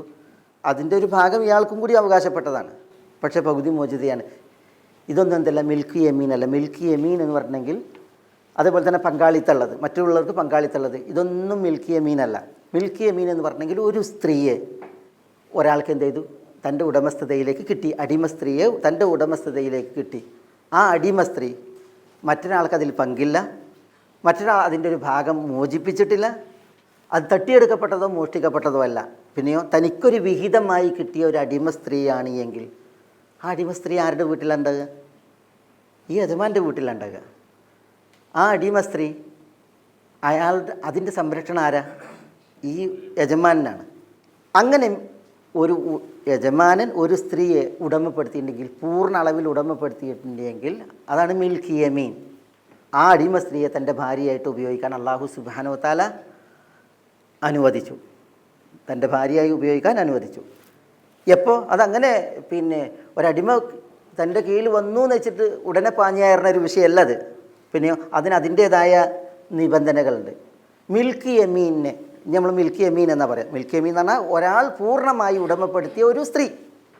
അത് ഒരിക്കൽ ചിലപ്പോൾ അങ്ങനെ പൂർണ്ണമായി ഉടമപ്പെടുത്തൽ എങ്ങനെയായിരിക്കും? ഈ അടിമകൾ വരുന്നതിലൂടെ ആയിരിക്കും. അല്ലെങ്കിൽ പൂർണ്ണമായി ഉടമപ്പെടുത്തൽ വിവാഹത്തിലൂടെ ആയിരിക്കും. വിവാഹത്തിലൂടെ ഉടമപ്പെടുത്തുമ്പോൾ പൂർണ്ണമായി ഉടമപ്പെടുത്തി തൻ്റെ ഭാര്യയായിട്ട് അയാൾക്ക് അറയിൽ കൂടാം. ഇതേപോലെയാണ് അടിമയായി ഒരു സ്ത്രീ തൻ്റെ ഉടമസ്ഥതയിൽ പൂർണ്ണമായ അളവിൽ വന്നിട്ടുണ്ടെങ്കിൽ അവളുമായിട്ടുള്ള അറയിൽ കൂടൽ. അതെങ്ങനെ? അതൊറ്റയടിക്ക് പാഞ്ഞേറുന്ന ഒരു വിഷയമല്ല. ഒന്ന്, ഈ വന്ന സ്ത്രീ ഉണ്ടല്ലോ, ആ സ്ത്രീ തനിക്ക് വിവാഹബന്ധം നിഷിദ്ധമായവരാകാൻ പാടില്ല. വന്ന അടിമ സ്ത്രീ വിവാഹത്തിലൂടെ വരുന്ന ഭാര്യ ഉണ്ടല്ലോ, അതേപോലെ തന്നെ പരിഗണനകളുള്ള പെണ്ണാണ്. നമുക്ക് വിവാഹം കഴിക്കാൻ പാടില്ല ആരെ? രക്തബന്ധങ്ങളെ അല്ലേ? ചില വൈവാഹിക ബന്ധങ്ങൾ കാരണത്താൽ, മുലകുടി ബന്ധം കാരണത്താൽ, അതൊക്കെ ഇവിടെയും പരിഗണന. ഒരാളുടെ കീഴിലേക്കൊരു അടിമ സ്ത്രീ വന്നാൽ അത് ഇയാളുമായിട്ട് രക്തബന്ധമുള്ളവളാണോ? വിവാഹം കഴിക്കാൻ പറ്റുമോ? വിവാഹം കഴിക്കാൻ പറ്റില്ല എന്ന് മാത്രമല്ല, നമ്മളെന്താ പഠിച്ച്? രക്തബന്ധം അടിമയായി വന്നാൽ എന്താ പഠിച്ച്? സ്വതന്ത്രയാണ്. ഒരാൾ പറയാണ് അയാൾക്കൊരു അടിമപ്പെണ്ണ് വന്ന്, അത് അയാളുടെ അമ്മായിയുടെ മകളാണ്, ബാപ്പാൻ്റെ പെങ്ങളെ മകളാണ്, അല്ലെങ്കിൽ പിതൃ സഹോദരൻ്റെ മകളാണ്. ബാപ്പാൻ്റെ പെങ്ങളെ മകൾ, പിതൃ സഹോദരൻ്റെ മകൾ, ഇതൊക്കെ ഉണ്ടല്ലോ. ഇങ്ങനെ രക്തബന്ധമുള്ളതാണ് എങ്കിൽ അതറിഞ്ഞ മാത്രയിൽ സ്വതന്ത്രമാണ്. പിന്നെ അതിനെ അടിമയാക്കാൻ പാടുള്ളതല്ല. പിന്നെ ഇനി ഈ രക്തബന്ധം അത് ഒരടിമയായി വന്നു, അത് ഇയാൾക്ക് നേരിട്ട് വിവാഹബന്ധം നിഷിദ്ധമായ ഒരാളാണ് എങ്കിൽ ഈ വന്ന രക്തബന്ധം ഇയാളത് അറിയുന്ന മാത്രയിൽ തന്നെ എന്താണ്, അത് സ്വതന്ത്രമാണ്. പിന്നെ അടിമപ്പെണ്ണ് എന്നുള്ള വിശേഷണം അതിനില്ല. രക്തബന്ധം, അതേപോലെ മുലകുടി ബന്ധം, വിവാഹബന്ധം, ഇവരായിട്ട് നമുക്ക് എന്ത് പാടുള്ളതല്ല, വിവാഹം പാടുള്ളതല്ല. അതേപോലെ മിൽക്ക് യമീനും പാടുള്ളതല്ല. എങ്ങനെ അത് മനസ്സിലാക്കുക? ഇപ്പോൾ ഒരു അടിമ വന്നു, ഈ അടിമ പെണ്ണ് തനിക്ക് താൻ കുട്ടിയായിരിക്കെ പാല് തന്ന പെണ്ണാണെങ്കിൽ അതെന്താ, ഈ പെണ്ണ് മുലകുടി ബന്ധത്തിൽ ഉമ്മയാണ്. അതറിഞ്ഞാൽ വിവാഹം കഴിക്കാൻ പാടുള്ളതല്ല, മിൽക്കി യമീനാക്കാൻ പാടുള്ളതല്ല, മിൽക്കി യമീനാക്കാൻ പാടുള്ളതല്ല. കാരണം എന്താ, ഇത് തൻ്റെ മുലകുടി ബന്ധത്തിലുള്ള ഉമ്മയാണ്. പറഞ്ഞാൽ മനസ്സിലാണ്ടോ? അപ്പോൾ തസറി എന്ന് പറഞ്ഞാൽ മിൽക്കി യമീനിനെ വിവാഹം കഴിക്കലാണ്, തൻ്റെ ഭാര്യയാക്കലാണ്. പക്ഷേ ഈ മിൽക്കി യമീൻ മുലകുടി ബന്ധത്തിൽ താനുമായി ബന്ധമുള്ളവളാണ് എങ്കിൽ എന്ത് പാടുള്ളതല്ല, പിന്നെ അതിനോട് മിൽക്കി യമീനിൽ ബന്ധപ്പെടാൻ പാടുള്ളതല്ല. ഇപ്പോൾ ഒരു പെണ്ണ് വന്നു മിൽക്കി യമീൻ, പക്ഷേ ആ കുട്ടിക്കും തനിക്കും ഒരു സ്ത്രീ പാല് നൽകിയിട്ടുണ്ടെങ്കിൽ, ഒരു സ്ത്രീ പാല് നൽകിയിട്ടുണ്ടെങ്കിൽ ഈ വന്നപ്പം മിൽക്കി യമീൻ എന്താ, മുലകുടി ബന്ധത്തിൽ സഹോദരിയാണ്. അതിനെ മിൽക്കി യമീനാക്കിയിട്ട് തൻ്റെ ഇണയാക്കി കൊണ്ടെടുക്കാൻ പാടുള്ളതല്ല. മനസ്സിലായില്ലേ? അതേപോലെ ഇനി ഇപ്പോൾ വിവാഹബന്ധം, ഒരു പെണ്ണ് വന്നു മിൽക്കി യമീനായിട്ട് വന്നു. ആ മിൽക്കി യമീൻ ഈ യജമാനൻ്റെ മകൻ്റെ മിൽക്കി യമീനാണ്, ബന്ധമാണ്. അല്ലെങ്കിൽ താനുമായി ഇപ്പോൾ വൈവാഹിക ബന്ധം, യജമാനൻ്റെ ഭാര്യയാണ് ഇട്ട് ഉള്ള ഒരാളാണ്, പിന്നീട് അടിമയായി പിടിക്കപ്പെട്ടതാണ്. മനസ്സിലായോ? ഒരു യജമാനൻ, അതിനൊരു മിൽക്കി യമീൻ വന്നു. ഈ മിൽക്കി യമീൻ ആകുന്നതിന് മുമ്പ് ഈ യജമാനൻ്റെ വാപ്പ അയാളെ കല്യാണം കഴിച്ചിട്ടുണ്ടെങ്കിൽ വലാ തൻകിഹുമാനക ഹാബാഉക്കും, വാപ്പാർ കല്യാണം കഴിച്ചിട്ട് ഉള്ള കല്യാണം കഴിക്കാൻ പാടില്ലല്ലോ, വിരോധിക്കപ്പെട്ടതാണ്. എങ്കിൽ ഈ മിൽക്കി യമീനെ ഇയാൾ മിൽക്കി യമീനായിട്ട് കൊണ്ട് നടക്കാൻ പറ്റൂല. ഞാൻ പറഞ്ഞത് എന്താണെന്ന് വെച്ചാൽ, ഒരാൾക്കൊരു സ്ത്രീ മിൽക്കി യമീനായി വന്നിട്ടുണ്ട് എങ്കിൽ അതിനെ യഥേഷ്ടം ലൈംഗികമായിട്ട് ഉപയോഗപ്പെടുത്തുക എന്നുള്ളത് ഇസ്ലാമിലില്ല. പിന്നെയോ ഈ വന്ന മിൽക്കി യമീൻ അത് തനിക്ക് അനുവദനീയമാണോ അല്ലേ? വൈവാഹിക ബന്ധം നിഷിദ്ധമാകരുത് എന്നത് പറഞ്ഞതുപോലെ തന്നെ ഈ മിൽക്കി യമീൻ നിഷിദ്ധമാകാൻ പാടുള്ളതല്ല എന്നുള്ളതാണ്. അപ്പോൾ ഈ അടിമകളെ പിടിക്കുക, അടിമകളെ വേൽക്കുക, അടിമകളെ ഉപയോഗപ്പെടുത്തുക, അവരുമായി അറയിൽ കൂടുക എന്നുള്ളത് അങ്ങനെ ഒരു തുറന്ന പുസ്തകമല്ല ഇവിടെ ഇസ്ലാമിൽ. അതിൻ്റേതായ നിബന്ധനകളുണ്ട് എന്ന് മനസ്സിലാക്കാനാണ് ഞാൻ പറഞ്ഞത്. ഇത് നോക്കി നിങ്ങൾ, നബി സല്ലല്ലാഹു അലൈഹി വസല്ലം തങ്ങളുടെ ഒരു പ്രഖ്യാപനമാണിത്. ഒരു ഗർഭിണിയെയും പ്രാപിക്കാവതല്ല അവൾ പ്രസവിക്കുന്നത് വരെ, ഗർഭിണിയല്ലാത്തവളെ പ്രാപിക്കാവതല്ല അവൾ ഒരു തവണ ഋതുമതിയാകുന്നത് വരെ എന്ന് നബി സല്ലല്ലാഹു അലൈഹി വസല്ലം തങ്ങൾ പറഞ്ഞു. ഒരു യുദ്ധത്തിൽ ബന്ദികൾ പിടിക്കപ്പെട്ടു. നമ്മൾ പറഞ്ഞു സ്ത്രീകളാകുമ്പോൾ ഒരിക്കലും അവരെ വധിക്കാൻ പാടില്ല. സ്ത്രീകൾ ബന്ദിയായിട്ട് പിടിക്കപ്പെട്ടു. അപ്പോൾ സഹാബികൾ എന്ത് ചെയ്തു, അവർ മിൽക്കി യമീനാണ് ഇട്ട് അവരെ ഉപയോഗിക്കാൻ തീരുമാനിച്ചു, അവരെ ഭാര്യമാരാക്കാൻ തീരുമാനിച്ചു. ആ യുദ്ധത്തിൽ അവർ പിടിക്കപ്പെട്ട ഉടനെ നബി സല്ലല്ലാഹു അലൈഹി വസല്ലം തങ്ങൾ എന്താ പറഞ്ഞത്, അവരിൽ ഗർഭിണികൾ അവർ പ്രസവിക്കുന്നവരെ ഇതുവരെ അവരെന്ത് ചെയ്യാൻ പാടുള്ളതല്ല, ഭാര്യമാരാക്കാൻ പാടുള്ളതല്ല. ഇനി ഗർഭിണികളല്ലാത്തവർ അവർ ദീക്ഷയിരിക്കണം. എന്നിട്ട് അവരുടെ ഒരു ദീക്ഷാകാലം പിന്നിട്ടതിന് ശേഷമാണ് എന്ത് ചെയ്യേണ്ടത്, അവരെ മിൽക്കി യമീനാക്കേണ്ടത് എന്ന് പറഞ്ഞ്. എന്തിനാണ് നബി സല്ലല്ലാഹു അലൈഹി വസല്ലം തങ്ങൾ ഗർഭിണികളാണ് എങ്കിൽ പ്രസവിക്കുന്നത് വരെ അവരോട് അടുക്കാൻ പാടില്ല എന്ന് പറഞ്ഞ്? പിതാവിന് തരിയുന്ന വിഷയമല്ല അത്. ഗർഭിണിയാണെങ്കിൽ എന്താ, ഉമ്മുവലതാകും എന്ന് പറഞ്ഞാൽ കുട്ടി ഇയാളിലേക്ക് ചേർക്കപ്പെടുന്ന അവസ്ഥ വരും.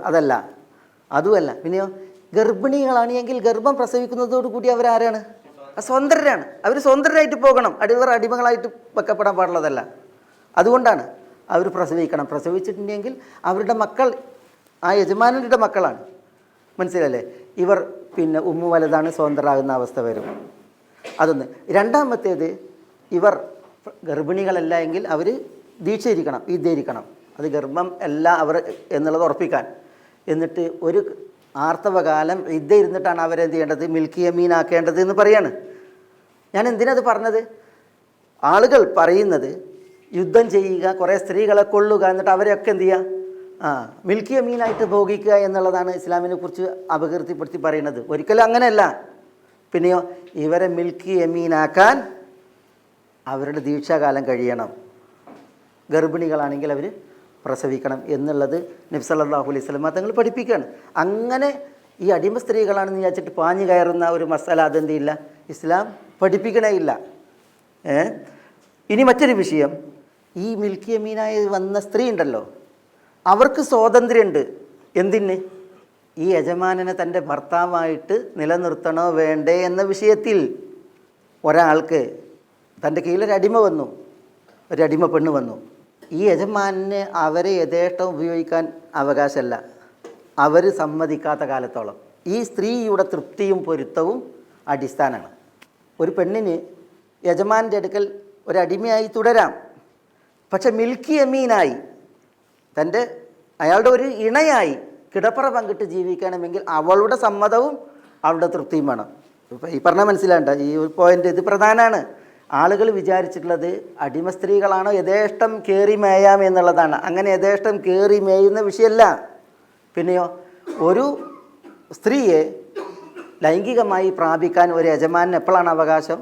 മിൽക്കി യമീനായിട്ട് ഉടമപ്പെടുത്തുകയും അവളുടെ സമ്മതം അതിനുണ്ടാവുകയും ചെയ്യുമ്പോഴാണ്. അതാണ് ഇവിടെ നമ്മൾ ഈ വിഷയത്തിൽ വായിക്കുന്നത്. ഇത് വളരെ പ്രധാനപ്പെട്ടൊരു വിഷയമാണ്. നമ്മൾ നേരത്തെ ബനുൽ മുസ്തലഖ് യുദ്ധത്തിൻ്റെ വിഷയം പറഞ്ഞ് അല്ലേ? ബനുൽ മുസ്തലഖിൽ നമ്മൾ ആരെക്കുറിച്ചാണ് പറഞ്ഞത്? ജുവൈരിയ ബിന്തുൽ ഹാരിസ് അൽ ഖുസാഇയെ കുറിച്ചാണ് പറഞ്ഞത്. റസൂലുള്ളാഹി സ്വല്ലല്ലാഹു അലൈഹി വസല്ലം തങ്ങളുടെ ഭാര്യ ജുവൈരിയ. ബനുൽ മുസ്തലഖ് യുദ്ധത്തെ തുടർന്ന് ബന്ദികളെ പിടിച്ചു. 100 പേർ ബന്ദികളായിട്ട് പിടിക്കപ്പെട്ടു. അതിലൊരാളാണ് ആര്? ജുവൈരിയ ബിന്തുൽ ഹാരിസ് റളിയല്ലാഹു തആല അൻഹ. ബന്ദികളെ ഓഹരി വെച്ചു. സ്വാഭാവികമായിട്ടും യുദ്ധബന്ദികൾ എന്ത് ചെയ്യും? അവരെ വധിക്കണില്ല, മോചനദ്രവ്യം നൽകി മോചിപ്പിക്കണില്ല, അല്ലെങ്കിൽ ഫ്രീ ആയിട്ട് മോചിക്കുന്നില്ല എങ്കിൽ അവരെന്ത് ചെയ്യും? യോദ്ധാക്കൾക്കിടയിൽ വീതം വെക്കും, യുദ്ധാർജിത സ്വത്ത് എന്ന നിലക്ക്. അപ്പോൾ ജുവൈരിയ ബിന്തുൽ ഹാരിസ് വന്നത് ആരുടെ ഓഹരിയിലാണ്? നബി സ്വല്ലല്ലാഹു അലൈഹി വസല്ലം തങ്ങളുടെ ഒരു പ്രാസംഗികൻ ആരായിരുന്നു? നബി സ്വല്ലല്ലാഹു അലൈഹി വസല്ലം തങ്ങളുടെ ഖതീബ് എന്ന പേരിൽ അറിയപ്പെട്ട മഹാൻ സാബിത്ത് ഇബ്നു ഖൈസ് ഇബ്നു ഷമ്മാസ് റളിയല്ലാഹു അൻഹു. സാബിത്ത് ഇബ്നു ഖൈസ് ഇബ്നു ഷമ്മാസ് റളിയല്ലാഹു തആലാൻ്റെ ഓഹരിയിലാണ് ആര് വന്നത്? ജുവൈരിയ റളിയല്ലാഹു തആലാനെ വന്നത്. മനസ്സിലായില്ലേ? നോക്കണം നിങ്ങൾ. ഈ ജുവൈരിയ റളിയല്ലാഹു തആല അൻഹ സാബിത്ത് ഇബ്നു ഖൈസിൻ്റെ ഓഹരിയിൽ വന്ന മാത്രയിൽ സാബിത്ത് ഇബ്നു ഖൈസിന് ജുവൈരിയ മിൽക്കി യമീനാകണില്ല, മിൽക്കി യമീനായിട്ട് ഇണയാകുന്നില്ല. അദ്ദേഹത്തിൻ്റെ ഓഹരിയിൽ വന്നു. വേണമെങ്കിൽ അദ്ദേഹത്തിന് എന്ത് ചെയ്യാം? തൻ്റെ ഒരു ഓഹരി എന്ന നിലക്ക് നിലനിർത്താം. പക്ഷെ അവരുമായി അറയിൽ കൂടണമെങ്കിൽ എന്ത് വേണം? ജുവൈരിയ സമ്മതിക്കണം. അവരുടെ തൃപ്തി പ്രധാനമാണ്. സാബിത്ത് ബിൻ ഖൈസിൻ്റെ ഓഹരിയിൽ ജുവൈരിയ റളിയല്ലാഹു തആല വന്ന മാത്രയിൽ ജുവൈരിയ മുക്കാത്തബ പറഞ്ഞ്. എന്താ മുക്കാത്തബ? അവർ പറഞ്ഞ് ഞാൻ നിങ്ങൾക്ക് എന്ത് ചെയ്യാം? പണം തരാം, നിങ്ങൾ എന്നെ മോചിപ്പിക്കണം. അതാണ് മുക്കാത്തബ. നമ്മൾ പഠിച്ചില്ലേ?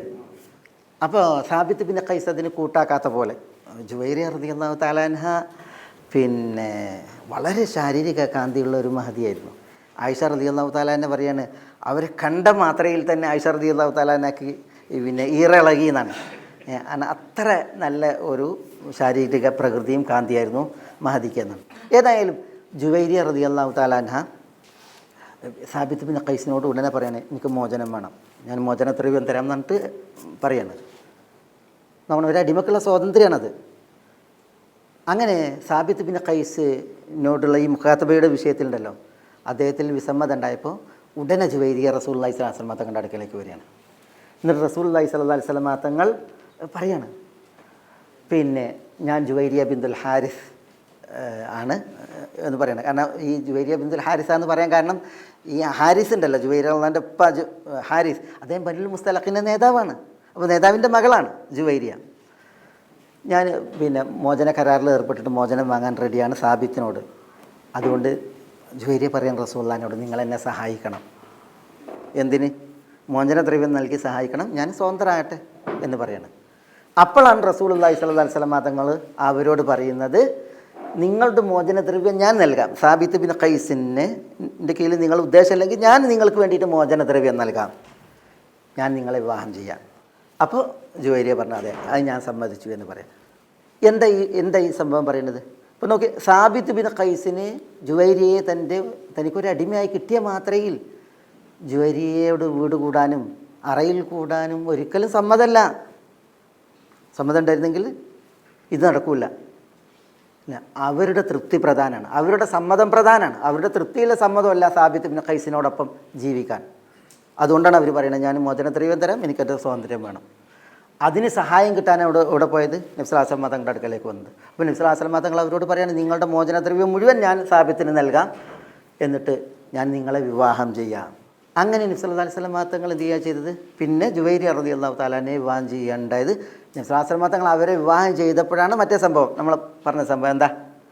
ആ 100 അടിമകളെ മോചിപ്പിച്ചു. അവർ പറഞ്ഞു റസൂലുള്ളാഹി സ്വല്ലല്ലാഹു അലൈഹി വസല്ലം തങ്ങളുടെ ഭാര്യ വീട്ടുകാരാണ് നമ്മുടെ കയ്യിലിരിക്കുന്ന അടിമകൾ എന്ന് പറഞ്ഞിട്ട് അവരെന്ത് ചെയ്തു? എല്ലാവരെയും മോചിപ്പിച്ചു എന്നാണ്. അപ്പോൾ ഇവിടെ ഒരാളുടെ കീഴിൽ ഒരു അടിമ വന്നാൽ, ഒരു അടിമ സ്ത്രീ വന്നാൽ, ഒരു മിൽക്ക് യമീൻ വന്നാൽ, പിന്നെ ഈ യജമാനൻ അവരെ എന്തുമാകാം എന്നുള്ളത് ഇസ്ലാമിലില്ല. അങ്ങനെ ഇസ്ലാം പഠിപ്പിച്ചിട്ടില്ല. പിന്നെ അവർക്ക് സ്വാതന്ത്ര്യമുണ്ട്. ഈ അടിമക്ക് തൻ്റെ യജമാനൻ്റെ ഇണയായിട്ട് മിൽക്ക് യമീനായിട്ട് ജീവിക്കണോ അതല്ല വേണ്ടേ? മനസ്സിലായില്ലേ? ഇത് വളരെ പ്രധാനമാണ്. ഇത് ഇസ്ലാം പഠിപ്പിച്ച കാര്യം അല്ല. അറിഞ്ഞോ അറിയാതെയോ ആണ് പല തൽപര കക്ഷികളും പറഞ്ഞുകൊണ്ടിരിക്കുന്നത്. എന്ത് യഥേഷ്ടം അടിമകളെ പിടിച്ച് വാഴാം മേയാം എന്ന് തുടങ്ങിയതായ വിഷയങ്ങൾ. അത് മനസ്സിലാക്കാനാണ് ഞാൻ ഈ ഒരു ഉദാഹരണം ഇവിടെ ഉണർത്തിയത്. നബി സല്ലല്ലാഹു അലൈഹി വസല്ലം തങ്ങൾ എങ്ങനെയാണ് ചെയ്തത്? അവരെ സ്വതന്ത്രമാക്കിയിട്ട് അവർ വിവാഹം കഴിക്കുക ചെയ്തത്. പക്ഷേ സാബിത്തിൻ്റെ കയ്യിൽ ഇരിക്കുമ്പോഴൊക്കെ അവരാരാണ്? അടിമ സ്ത്രീ തന്നെയാണ്. പക്ഷേ അവർക്ക് സമ്മതമല്ല സാബിത്തിന്. അതുകൊണ്ട് തന്നെ സാബിത്ത് റളിയല്ലാഹു അൻഹു അവരെ യഥേഷ്ടം ഉപയോഗിക്കാൻ, തൻ്റെ മിൽക്ക് യമീനായിട്ട് അവരുമായി അറയിൽ കൂടാൻ സമ്മതമല്ല. അത് മനസ്സിലാക്കാനാണ്. ഒരു അടിമ സ്ത്രീ അവരുടെ റൈറ്റ്സ്, അവകാശങ്ങൾ ഈ വിഷയത്തിൽ മനസ്സിലാക്കി തരുന്നൊരു സംഭവമാണ് ഇവിടെ ഞാൻ കൊണ്ടുവന്നത്. അതെന്താണെന്ന് വെച്ചിട്ടുണ്ടെങ്കിൽ ആയിഷ റളിയല്ലാഹു തആലാൻ്റെ കീഴിൽ ഒരു അടിമയായിരുന്നു ബരീറ. ബരീറ വിവാഹിതയായിരുന്നു. ബരീറയുടെ ഭർത്താവ് മുഗീസ് അദ്ദേഹം അടിമയാണ്, ബരീറയും അടിമയാണ്. ബരീറയ്ക്ക് പിന്നീട് സ്വാതന്ത്ര്യം കിട്ടി. ആയിഷ റളിയല്ലാഹു തആല അവരെ മോചിപ്പിച്ചു. ഈ ബരീറ, മുഗീസ് അവർ രണ്ടുപേരും അടിമകൾ. അവരുടെ ജീവിതം ഒരിക്കലും പൊരുത്തപ്പെട്ടു പോകണില്ല. അതാണ് നബി സല്ലല്ലാഹു അലൈഹി വസല്ലം തങ്ങൾ പറയുന്നത്. കഅന്നി അൻദുറു ഇലൈഹി യതൂഫു വറാ അല അസ്തഗ്ഫിറുല്ലാഹ്. ഇബ്നു അബ്ബാസ് പറയാണ് കഅന്നി അൻദുറു ഇലൈഹി യതൂഫു വറാഅ ഫീ തുറുഖിൽ മദീന വനവാഹിയ. മുഗീസ് ഇങ്ങനെ എന്ത് ചെയ്യാണ്? പിന്നാലെ നടക്കുകയാണ്. ആരെ? ബരീറൻ്റെ. കാരണം എന്താ? ബരീറ മുഗീസിനെ ഒഴിവാക്കി ജീവിക്കാനാണ് ഉദ്ദേശിക്കുന്നത്. പക്ഷേ മുഗീസിന് ബരീറയെ ഒരിക്കലും വിടാൻ ഇഷ്ടമല്ല. അതുകൊണ്ട് തന്നെ ബരീറൻ്റെ പിന്നാലെ മുഗീസ് നടക്കണം മദീനയിൽ കൂടി. നീ എന്നെ ഒഴിവാക്കി പോവല്ലേ എന്ന് പറഞ്ഞിട്ട്. അതാണ് വഇന്ന ദുമൂഅഹു ലതസീലു അലാ ലഹിയതിഹി യതറബ്ബാഹ ലിതഖ്താറഹു എന്നാണ്. മുഗീസ് കരയുന്നുണ്ട്, കണ്ണീരിങ്ങനെ താടിയിലൂടെ ഒലിക്കുന്നുണ്ട്. ഇങ്ങനെ പ്രീതിപ്പെടുത്തിയിട്ട് ബരീറയുടെ പിന്നാലെ പോവാണ്. എന്നിട്ട് അവസാനം മുഗീസ് ഭർത്താവ് നബി സല്ലല്ലാഹു അലൈഹി വസല്ലം തങ്ങളുടെ അടുക്കൽ വന്ന് എന്നിട്ട് റസൂലുള്ളാഹിനോട് പറഞ്ഞു യാ റസൂലല്ലാഹ് ഇശ്ഫഉ ഇലൈഹ. റസൂലെ നിങ്ങളൊന്ന് ശഫാഅത്ത് ചെയ്യും ബരീറ പോകാതിരിക്കാൻ, എന്നെ നിലനിർത്താൻ. അപ്പോൾ റസൂലുള്ളാഹി സ്വല്ലല്ലാഹു അലൈഹി വസല്ലം തങ്ങൾ ബരീറ വിളിച്ചിട്ട് പറയാണ് യാ ബരീറ അത്തഖില്ലാഹ് ഫഇന്നഹു സൗജുകി വ അബു വലദികി. ബരീറ അള്ളാഹിനെ സൂക്ഷിക്ക്, നിങ്ങളുടെ ഭർത്താവാണ്, നിങ്ങളുടെ മക്കളുടെ വാപ്പയാണ്, അതുകൊണ്ട് ഇട്ടെറിഞ്ഞു പോകലെന്ന അർത്ഥത്തിൽ നബി സല്ലല്ലാഹു അലൈഹി വസല്ലം തങ്ങൾ പറയണം. അപ്പോൾ ഉടനെ ബരീറ റസൂലുള്ളാഹിനോട് യാ റസൂലല്ലാഹ് അതഅ്മുറുനി ബിദാലിക്, തിരുദൂതരെ നിങ്ങൾ എന്നോട് അത് കൽപ്പിക്കുകയാണോ? റസൂലുള്ളാഹിൻ്റെ കൽപ്പനയാണ് എങ്കിൽ പിന്നെ ബരീറക്ക് എത്ര തിക്താണെങ്കിലും അത് സമ്മതിച്ചേ മതിയാകും. നിങ്ങൾ എന്നോട് കൽപ്പിക്കുകയാണോ എന്ന് റസൂലുള്ളാഹിനോട് ബരീറ ചോദിക്കുകയാണ്. അപ്പോൾ റസൂലുള്ളാഹി പറയുന്നില്ല, മുഗീസിനെ ഭർത്താവായി പിടിച്ചു നിൽക്കണമെന്നുള്ള കൽപ്പന ഒന്നും എൻ്റെ അടുത്തുനിന്നില്ല. ഇന്നമാ അന ശാഫിഉൻ, ഞാനൊരു ശുപാർശകനാണ്, ഞാനൊരു ശുപാർശ പറയാണ്, ഇതൊരു സ്ട്രോങ് കൽപ്പനയൊന്നും അല്ല എന്ന് നബി സല്ലല്ലാഹു അലൈഹി വസല്ലം തങ്ങൾ പറഞ്ഞു. അപ്പോൾ റസൂലുള്ളാഹിനെ മുഖത്ത് നോക്കിയിട്ട് ബരീറ പറയുന്നത് എന്താണ്? ലാ ഹാജത്ത് ലീഫി, ലാ ഹാജത്ത് ലീഫി. മുഗീസിൻ്റെ ഒരാവശ്യം എനിക്കില്ല, മുഗീസിൻ്റെ ഒരാവശ്യവും എനിക്കില്ല എന്ന് പറയണം. അപ്പോൾ റസൂലുള്ളാഹി എന്താ പറഞ്ഞത്? ഫഖയ്യറഹ, റസൂലുള്ളാഹി സ്വല്ലല്ലാഹു അലൈഹി വസല്ലം തങ്ങൾ അവർക്ക് തിരഞ്ഞെടുപ്പ് സ്വാതന്ത്ര്യം നൽകി. ഒന്നുകിൽ മുഗീസിനെ ഭർത്താവായിട്ട് ജീവിക്കാം, അല്ലെങ്കിൽ മുഗീസിനെ ഒഴിവാക്കിയിട്ട് നിങ്ങൾക്ക് നിങ്ങളുടെ സ്വാതന്ത്ര്യത്തിൽ പോകാം എന്ന് പറഞ്ഞു. അങ്ങനെ ഫഖ്താറത്ത് നഫ്സഹ എന്നാണ്. ബരീറ സ്വതന്ത്ര മുഗീസിനോടുള്ള ജീവിതം വേണ്ട എന്ന് അവർ തിരഞ്ഞെടുത്തു എന്നുള്ളതാണ്. അങ്ങനെ അമ്രഹാൻ തഅ്തദ ബിസലാസി ഹിയദിൻ എന്നാണ്. 3 ആർത്തവകാലം എഴുതിയിരിക്കാൻ വേണ്ടി റസൂലുള്ളാഹി സ്വല്ലല്ലാഹു അലൈഹി വസല്ലം തങ്ങൾ മുഗീസിനോട് വേർപിരിഞ്ഞതിന് ശേഷം ഈ ബരീറയോട് കൽപ്പിച്ചു എന്നാണ്. പിന്നെ അതിനോടനുബന്ധിച്ച് പറഞ്ഞ വിഷയം അതാണ് ഇവിടെ നമ്മൾ ഈ മനസ്സിലാക്കുന്നത്. തിരുദൂതരെ താങ്കൾ എന്നോട് കൽപ്പിക്കുകയാണോ? അല്ല, ഞാനൊരു ശുപാർശകൻ മാത്രമാണെന്ന് പറഞ്ഞപ്പോൾ എനിക്ക് അയാളെ യാതൊരു ആവശ്യമില്ല എന്ന് ബരീറ പറഞ്ഞു എന്നാണ്. ഇതൊരു സ്ത്രീ അവരുടെ ആ അവകാശം അവർക്ക് നബി സല്ലല്ലാഹു അലൈഹി വസല്ലം തങ്ങൾ വകവെച്ചതാണ് നമ്മൾ വായിക്കുന്നത്. ഒരാണിൻ്റെ കൂടെ തുടരണോ അതല്ല തുടരണ്ടേ എന്നുള്ള വിഷയത്തിൽ ബരീറ അവരുടെ അടിമ സ്ത്രീയായിരുന്നു, ആയിഷ റളിയല്ലാഹു തആല അൻഹയുടെ കീഴിലുണ്ടായിരുന്നത്. ഞാൻ പറഞ്ഞു വരുന്നത് ഒരടിമ പെണ്ണാണ് എന്ന് വിചാരിച്ച് ഉടമപ്പെടുത്തുന്ന യജമാനെ എങ്ങനെയും എപ്പോഴും കയറി മേയാം എന്നുള്ളതല്ല ഇസ്ലാം പഠിപ്പിക്കുന്നത്. പിന്നെയോ ഇസ്ലാം അവരെ ഒരു മിൽക്ക് യമീനാക്കി താൻ പൂർണ്ണമായും ഉടമപ്പെടുത്തിയതിന് ശേഷം തൻ്റെ കൂടെ നിർത്തി അവരുടെ സമ്മതവുമുണ്ടെങ്കിൽ ഒരു ഭാര്യയാക്കി തുടർത്താം എന്നുള്ളതാണ് ഇസ്ലാം പഠിപ്പിക്കുന്നത്.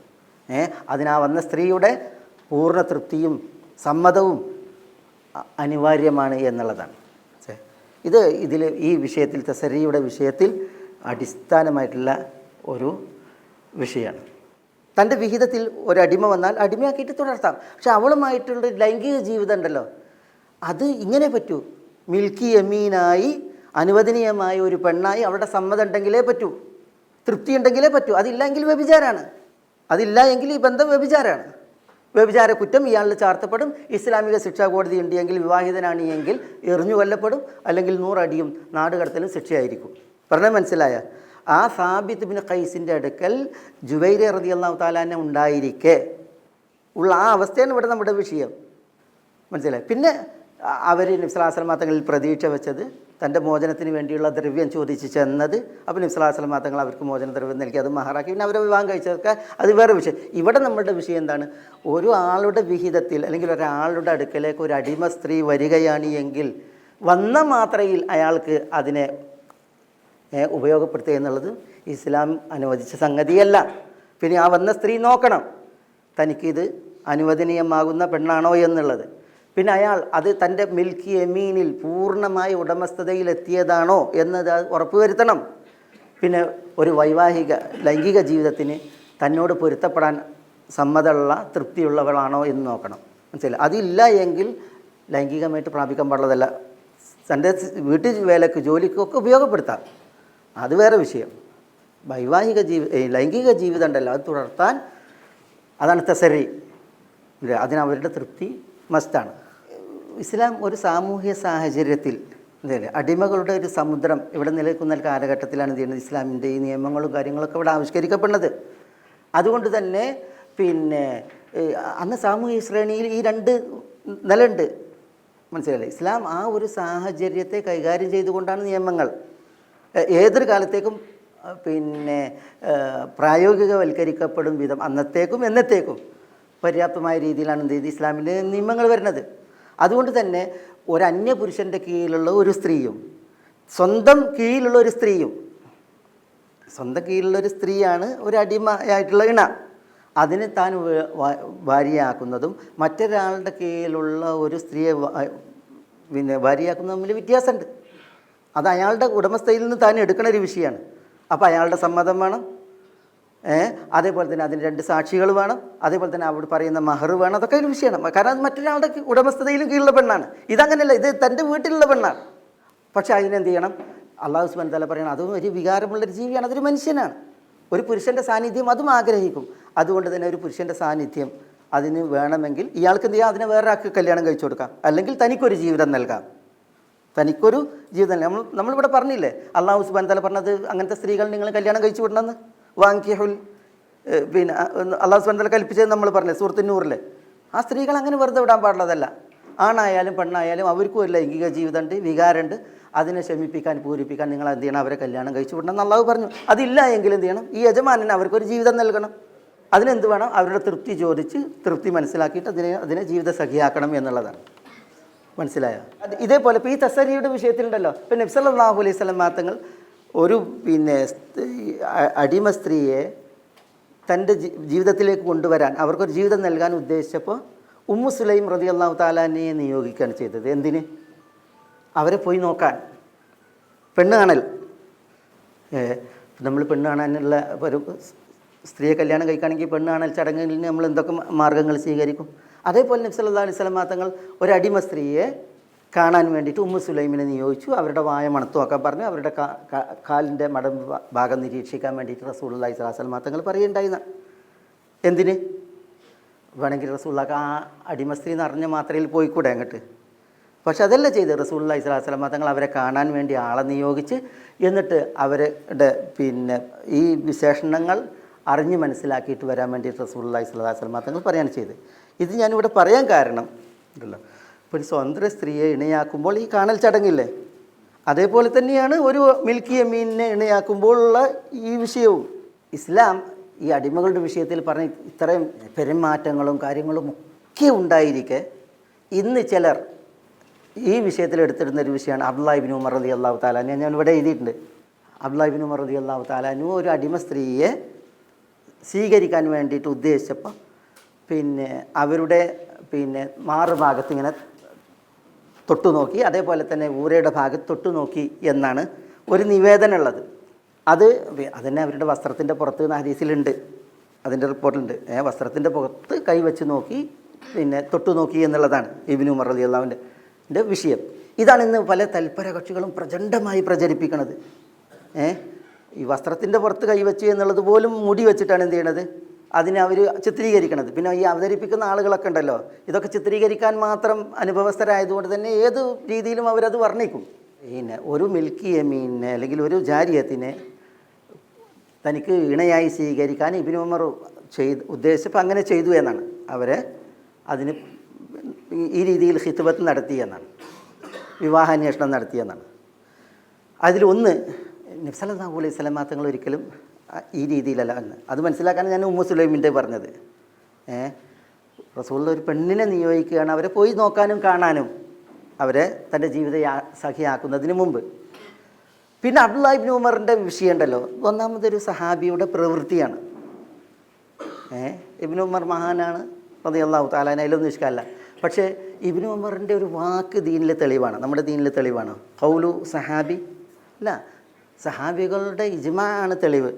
ഏതെങ്കിലും ഒരു സഹാബിയുടെ ഒരു വാക്ക് തെളിവല്ല. വാക്കും പ്രവൃത്തിയും എതിരായാൽ ആരെ മുന്തിപ്പിക്കേണ്ടത്? ഒരു സഹാബിയുടെ വാക്ക് പ്രവൃത്തി ഇത് എതിരായിട്ടുണ്ടെങ്കിൽ വാക്കിനെയാണ് മുന്തിപ്പിക്കുക, പ്രവൃത്തിയല്ല. അപ്പോൾ ഇതൊരു സഹാബിൻ്റെ പ്രവൃത്തിയാണ്. ഈ ഒരു പ്രവൃത്തി അതൊരിക്കലും ദീനിൽ തെളിവല്ല, വ്യക്തിപരമായിട്ടുള്ള അദ്ദേഹത്തിൻ്റെ ഒരു വിഷയമാണത്. അത് ഏതൊരു സാഹചര്യത്തിൽ എന്തിന് എന്നുള്ളത് തന്നെ നമുക്കറിയില്ല. അദ്ദേഹം ഒരു അടിമയെ സ്വീകരിക്കാൻ ഉദ്ദേശിച്ചപ്പോൾ ആ അടിമയുടെ വസ്ത്രത്തിനുപരിയിൽ മാറിൽ കൈവച്ചു, അതേപോലെ തന്നെ ഊരയുടെ ഭാഗത്ത് കൈവച്ച് നോക്കി എന്നുള്ളതാണ് അതിൽ പറയുന്നത്. അത് ദീനിലൊരിക്കലും തെളിവല്ല, അത് അദ്ദേഹത്തിൻ്റെ വൈയക്തികമായിട്ടുള്ളൊരു വിഷയമാണ്. അദ്ദേഹം ഒരു വാക്ക് പറഞ്ഞാൽ തന്നെ നമ്മുടെ ദീനിൽ എന്തല്ല തെളിവല്ല. മുഴുവൻ സഹാബികളുടെയും ഇജ്മാ ആണ് ദീനിൽ തെളിവ്.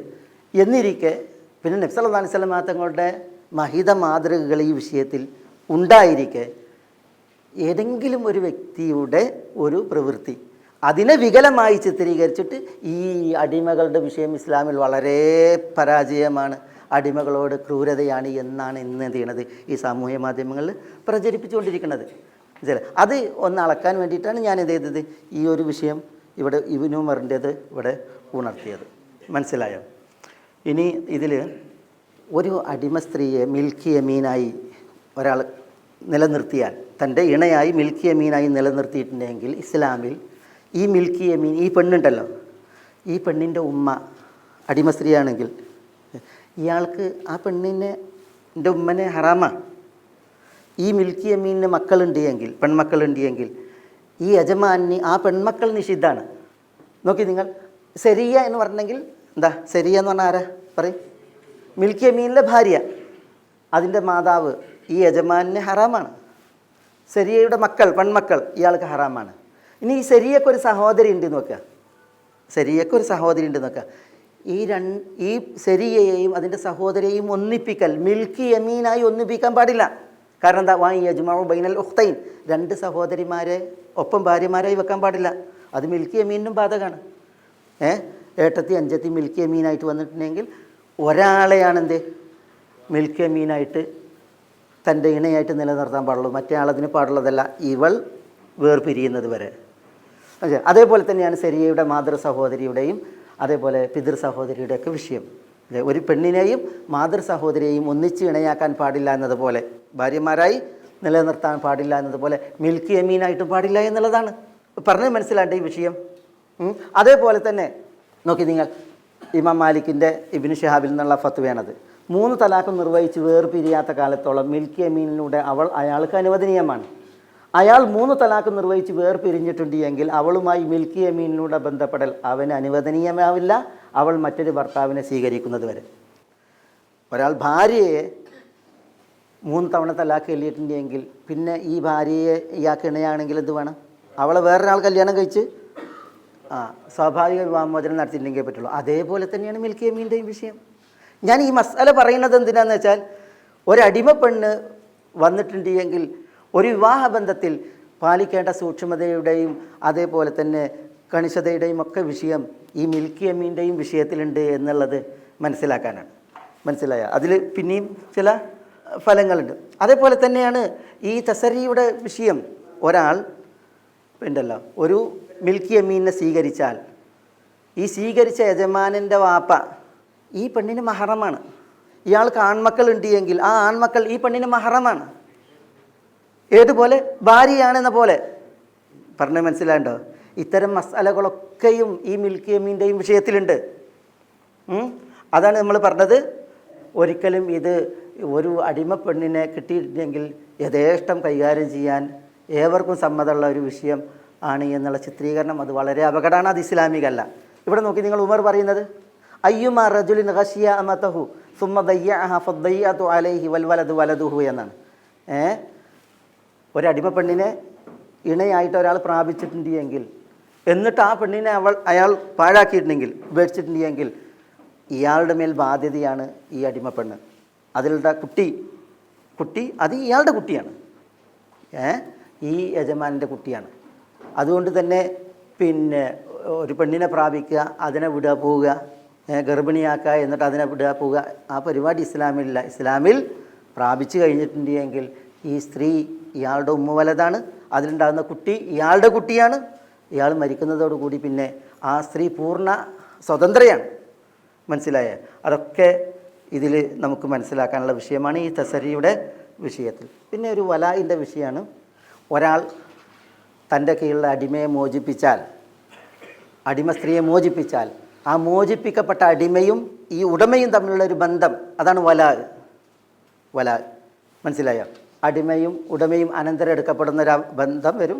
അതേപോലെ തന്നെ ഈ അടിമ സ്ത്രീ അല്ലെങ്കിൽ അടിമ അയാളുടെ വിലായത്ത്, അതേപോലെ തന്നെ ഈ അടിമയിൽ നിന്ന് എന്തെങ്കിലും കുറ്റകൃത്യങ്ങൾ വരികയും അയാൾ ഒരു മോചനദ്രവ്യം നൽകേണ്ട ഒരു കുറ്റം ചെയ്തിട്ടുണ്ടെങ്കിൽ ആ മോചനദ്രവ്യം നൽകേണ്ടത് മോചിപ്പിക്കപ്പെട്ട ഉടമയാണ്.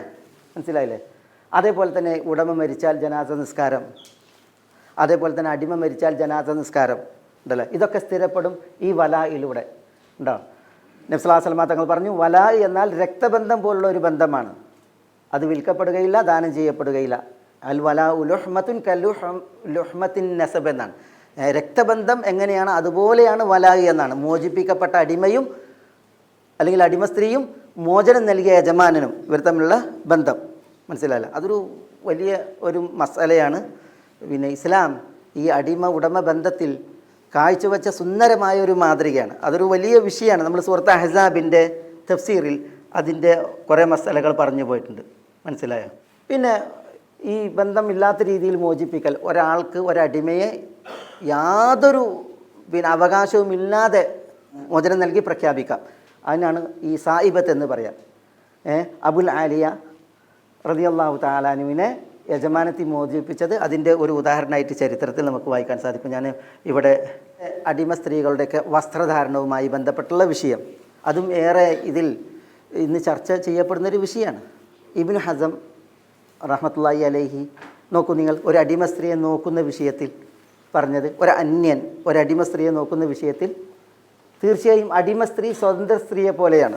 അടിമ സ്ത്രീയും സ്വതന്ത്ര സ്ത്രീയും മറ്റുള്ളവർ നോക്കുന്ന വിഷയത്തിൽ ഒരുപോലെയാണ്. കാരണം ഇരുവരുടെയും പ്രകൃതി ഒന്നാണ്, സൃഷ്ടിപ്പ് ഒന്നാണ്. അടിമ സ്ത്രീ ആയാലും സ്വതന്ത്ര സ്ത്രീ ആയാലും ഒരേ സൃഷ്ടിപ്പാണ്, പ്രകൃതിയാണ്. സ്ത്രീത്വത്തിൻ്റെ വസ്തുതക്കും യാഥാർത്ഥ്യത്തിനും അപ്പുറം ഒരു വിശേഷണമാണ് അടിമത്തം എന്നുള്ളത്. അടിമത്തം എന്നുള്ളതുകൊണ്ട് ഒരു പെണ്ണിനെ വേറൊരു സൃഷ്ടിയാക്കിയിട്ട് മാറ്റുന്നില്ലല്ലോ. അതുകൊണ്ട് തന്നെ അടിമ സ്ത്രീയെയും സ്വതന്ത്ര സ്ത്രീയെയും വേർതിരിക്കുന്ന യാതൊരു തെളിവുമില്ല എന്നാണ് ഇബ്നു ഹസം പറഞ്ഞത്. വിശുദ്ധ ഖുർആനിൽ പെണ്ണുങ്ങളോട് എങ്ങനെ ഡ്രസ്സ് ധരിക്കാൻ പറഞ്ഞത്? വനിസാഇൽ മുഅ്മിനീൻ എന്ന് പറഞ്ഞില്ലേ? അതേപോലെ തന്നെ വലിയ ദ്രിബിന ബിഖുമുരിഹിന്ന അലാ ജുയൂബിഹിന്ന എന്ന് പറഞ്ഞില്ലേ? അത് സ്വതന്ത്ര സ്ത്രീകൾക്ക് അടിമ സ്ത്രീകൾക്ക് എന്ന് പറഞ്ഞാൽ അല്ലാഹു സുബ്ഹാനഹു വ തആല വ്യവച്ഛേദിച്ചിട്ടില്ല. അതുകൊണ്ട് തന്നെ മറ്റുള്ളവർ നോക്കുന്ന വിഷയത്തിൽ സ്വതന്ത്ര സ്ത്രീയെ പോലെ തന്നെയാണ് ആര്? അടിമ സ്ത്രീയും എന്നുള്ളതാണ്. പക്ഷേ ഈ അടിമ സ്ത്രീകളുടെ വിഷയത്തിൽ സ്വതന്ത്ര സ്ത്രീകൾക്ക് നേരെയുള്ള ഈ ഹിജാബിൻ്റെ കാർക്കശ്യം അത് ഉണ്ടായിട്ടില്ല. കാരണം എന്താണ് വെച്ചാൽ ഈ അടിമ സ്ത്രീകൾ അവരുടെ ജോലിയുമായി ബന്ധപ്പെട്ടും അതേപോലെ തന്നെ അവരുടെ സേവനവുമായൊക്കെ ബന്ധപ്പെട്ട് എപ്പോഴും ഈ പരിപൂർണ ഹിജാബിൽ തുടരുക എന്നുള്ളത് അവർക്ക് അസാധ്യമായതിനാൽ തക്ലീഫ് എപ്പോഴും തശ്രീഫിനനുസരിച്ചാണ്. സ്ഥാനം എത്രയാണ് അതിനനുസരിച്ചാണ് വിധി വിലക്കുകൾ. ആ നിലക്ക് അവർക്ക് ചില ഇളവുകൾ പറയപ്പെട്ടിട്ടുണ്ട് ഈ ഹിജാബിൻ്റെയൊക്കെ വിഷയത്തിൽ. അതിന് ചില ചരിത്രങ്ങളും സംഭവങ്ങളൊക്കെ നമുക്ക് മനസ്സിലാക്കാൻ സാധിക്കും.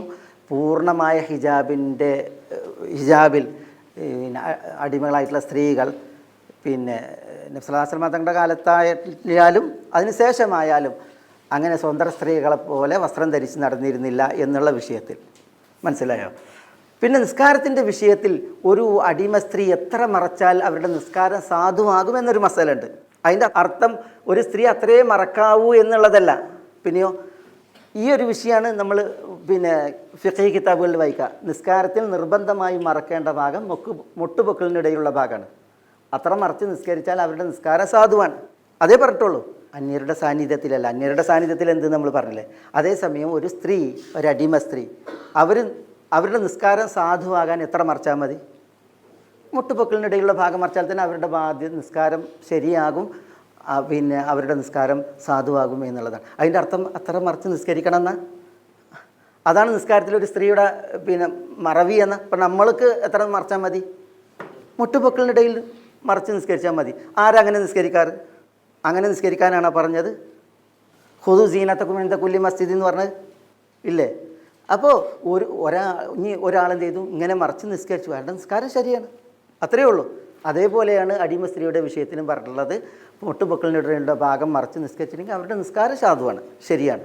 എന്നാൽ മറ്റുള്ളവർ കാണുന്നിടത്ത് അവരുടെ ഔറത്ത് അത് സ്വതന്ത്ര സ്ത്രീകളുടെ ഔറത്ത് എന്ന പോലെ തന്നെയാണ് എന്നുള്ളതാണ് നമുക്ക് വിശുദ്ധ ഖുർആൻ്റെ പ്രയോഗത്തിൽ നിന്നും അതേപോലെ നബി സല്ലല്ലാഹു അലൈഹി വസല്ലം തങ്ങളുടെ അധ്യാപനങ്ങളിൽ നിന്നും മനസ്സിലാക്കാൻ സാധിക്കുന്നത്. ഇത് പ്രധാനപ്പെട്ട ഒരു വിഷയമാണിത്. ഞാനിവിടെ നിർത്തുമ്പോൾ ഞാനിവിടെ ഇസ്ലാം അടിമകളെ ആദരിച്ചു, ബഹുമാനിച്ചു, അവർക്കുള്ള അവകാശങ്ങൾ വകവെച്ചു, സ്ഥാനങ്ങൾ കൽപ്പിച്ചു. അതുകൊണ്ട് തന്നെ ഈ അടിമകൾ ആരായി? ഇസ്ലാമിൽ അടിമകൾ ആരായി? നമ്മൾ ബിലാൽ റളിയല്ലാഹുവിനെ കുറിച്ച് കേൾക്കാറുള്ളത് എന്താ? അബൂബക്കർ സയ്യിദുന ആതക സയ്യിദന. അബൂബക്കർ നമ്മുടെ സയ്യിദാണ്. ഉമർ പറയുന്നതാണ്. ആതക സയ്യിദന, അബൂബക്കർ നമ്മുടെ യജമാനനെ മോചിപ്പിച്ചതാണ്. ആരാ? സയ്യിദ് ബിലാൽ. ബിലാലിനെ സയ്യിദ് എന്നാണ് ഉമർ വിശേഷിപ്പിച്ചത്. ഇതേപോലെ തന്നെ നബി സല്ലല്ലാഹു അലൈഹി വസല്ലം തങ്ങളുടെ കാലത്ത് മൗലമാരായിരുന്ന ആളുകളുടെയൊക്കെ സ്ഥാനം ഇവിടെ നോക്കി നിങ്ങൾ. ഞാൻ ചില പേരുകൾ ഇവിടെ എഴുതിയത്. ഇത് അമവി ഖലീഫമാരിൽ മൂന്നാമത്തെ യസീദ്.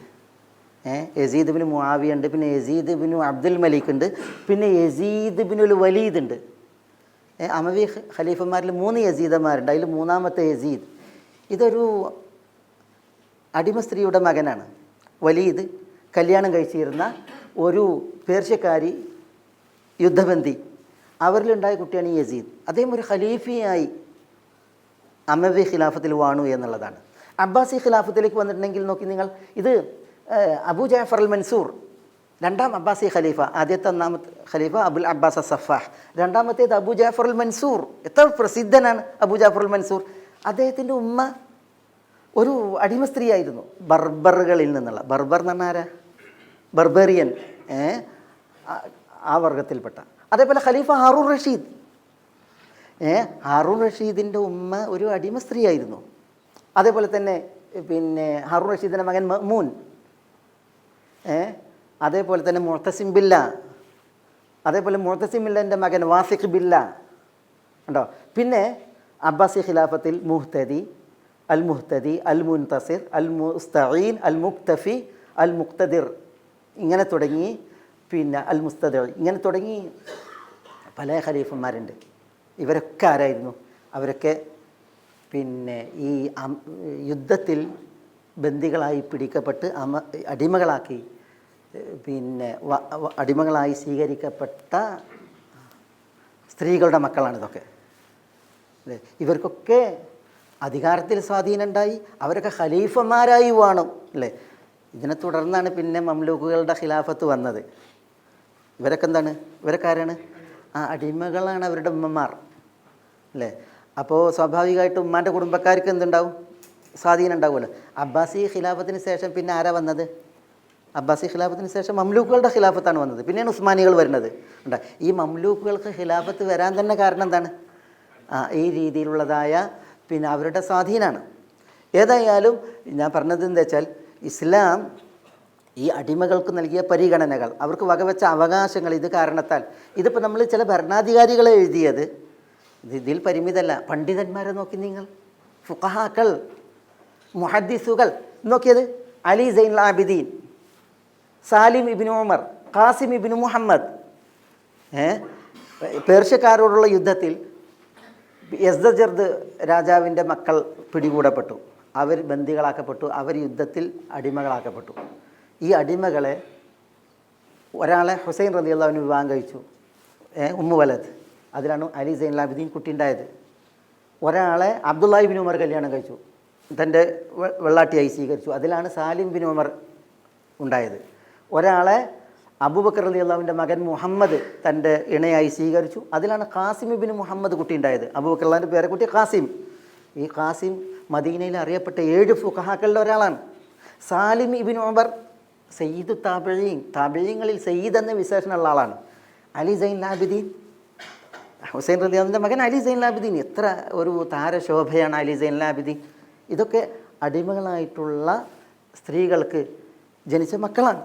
ഇവർ ഉണ്ടല്ലോ, ഈ അടിമ സ്ത്രീകളിലൂടെ ഉണ്ടായപ്പോഴാണ് ഇത്രയും വലിയ മഹത്തുക്കൾക്ക് ജന്മം നൽകാം ഈ അടിമകളായിട്ടുള്ള സ്ത്രീകളിലൂടെ കഴിയുമെന്ന് ലോകം മനസ്സിലാക്കിയിട്ട് പിന്നെയാണ് അടിമ സ്ത്രീകളെ കല്യാണം കഴിക്കുന്ന അവസ്ഥ മുസ്ലിമീങ്ങളിൽ സാർവത്രികമായത് എന്ന് ചരിത്രത്തിൽ വായിക്കാൻ പറ്റും. മനസ്സിലായോ? അപ്പം ഞാനിത് പറഞ്ഞു വന്നതെന്താ വെച്ചിട്ടുണ്ടെങ്കിൽ, ഇസ്ലാം ഈ അടിമകൾക്ക് സ്ഥാനം കൽപ്പിച്ചു, അവകാശങ്ങൾ വകവെച്ചു, അവർക്ക് സ്വാധീനവും അവസരവും കൊടുത്തു. അത് കാരണത്താൽ അടിമകൾ ആരായി വാണു, ആരായി ഉയർന്നു എന്ന് മനസ്സിലാക്കാൻ ചില ഉദാഹരണങ്ങളാണ്. ഇതൊരു വലിയ ചരിത്രമാണ്, നല്ല ഒരു മാതൃകയാണ്.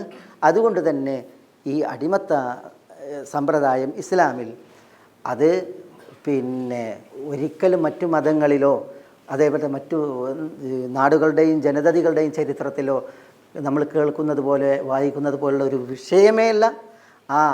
പിന്നെ അന്യാചാരങ്ങൾക്ക് ഒരിക്കലും ഇസ്ലാമിക പൈതൃകവുമായി യാതൊരു ബന്ധവുമില്ല. ഇസ്ലാമിൻ്റേത് ഈ വിഷയത്തിൽ ഒരു വേറിട്ട വിശുദ്ധമായൊരു കാഴ്ചപ്പാടാണ് എന്നാണ് ഇതിൽ നമുക്ക് മനസ്സിലാക്കാനുള്ളത്. ഞാൻ എൻ്റെ വാക്കുകൾ ഇവിടെ ഉപസംഹരിക്കുകയാണ്. ചിലതൊക്കെ ഞാനൊരു ചാടിപ്പോക്കാണ് നടത്തിയത്. പിന്നെ ഇൻഷാ അല്ലാഹ് നമ്മൾ കൂടുതൽ പഠിക്കാൻ ഇനിയും അവസരം കാണണം എന്നാണ് ഉണർത്താനുള്ളത്. അല്ലാഹു സുബ്ഹാനഹു വ തആല നമ്മളെ എല്ലാ നന്മകളിലേക്കും ഉദവിയേറ്റി തുറവിയേറ്റി അനുഗ്രഹിക്കുമാറാവട്ടെ. ഈ ഒരു സദസ്സിനെ അള്ളാഹു ഉപരിലോകത്തൊരു പുണ്യമായി സ്വീകരിക്കുമാറാവട്ടെ. സ്വർഗ്ഗം നൽകി അള്ളാഹു നമ്മളെ എല്ലാവരെയും അനുഗ്രഹിക്കട്ടെ. നരകത്തിൽ നിന്ന് അള്ളാഹു നമ്മളെ എല്ലാവരെയും മോചിപ്പിക്കുമാറാവട്ടെ. ഈ ദീനിൻ്റെ ഖാദിമുകളായി ജീവിച്ചു മരിക്കാൻ അള്ളാഹു നമ്മളെ എല്ലാവരെയും തുണക്കുമാറാവട്ടെ. اللهم اغفر للمؤمنين والمؤمنات والمسلمين والمسلمات الأحياء منهم والأموات إنك مجيب الدعوات يا قاضي الحاجات. اللهم احفظ لهذه البلاد بلاد الحرمين الشريفين أمنها ورجال أمنها. اللهم احفظ لها ثغور حدودها. اللهم احفظ لها قيادتها وعقيدتها إنك ولي ذلك والقادر عليه. يا حي يا قيوم يا حي يا قيوم يا حي يا قيوم يا ذا الجلال والإكرام. اللهم صل على محمد وعلى آل محمد كما صليت على إبراهيم وعلى آل إبراهيم إنك حميد مجيد. اللهم بارك على محمد وعلى آل محمد كما باركت على إبراهيم وعلى آل إبراهيم إنك حميد مجيد. وآخر دعوانا أن الحمد لله رب العالمين. ഗൈഡൻസ് TV ഇസ്ലാമിക് ദഅവ യൂട്യൂബ് ചാനൽ. മതധാർമ്മിക വൈജ്ഞാനിക പഠനത്തിന് Indian Islahi centre Dammam IT വിഭാഗം അവതരിപ്പിക്കുന്നു guidance TV YouTube channel. Guidance TV, light for life.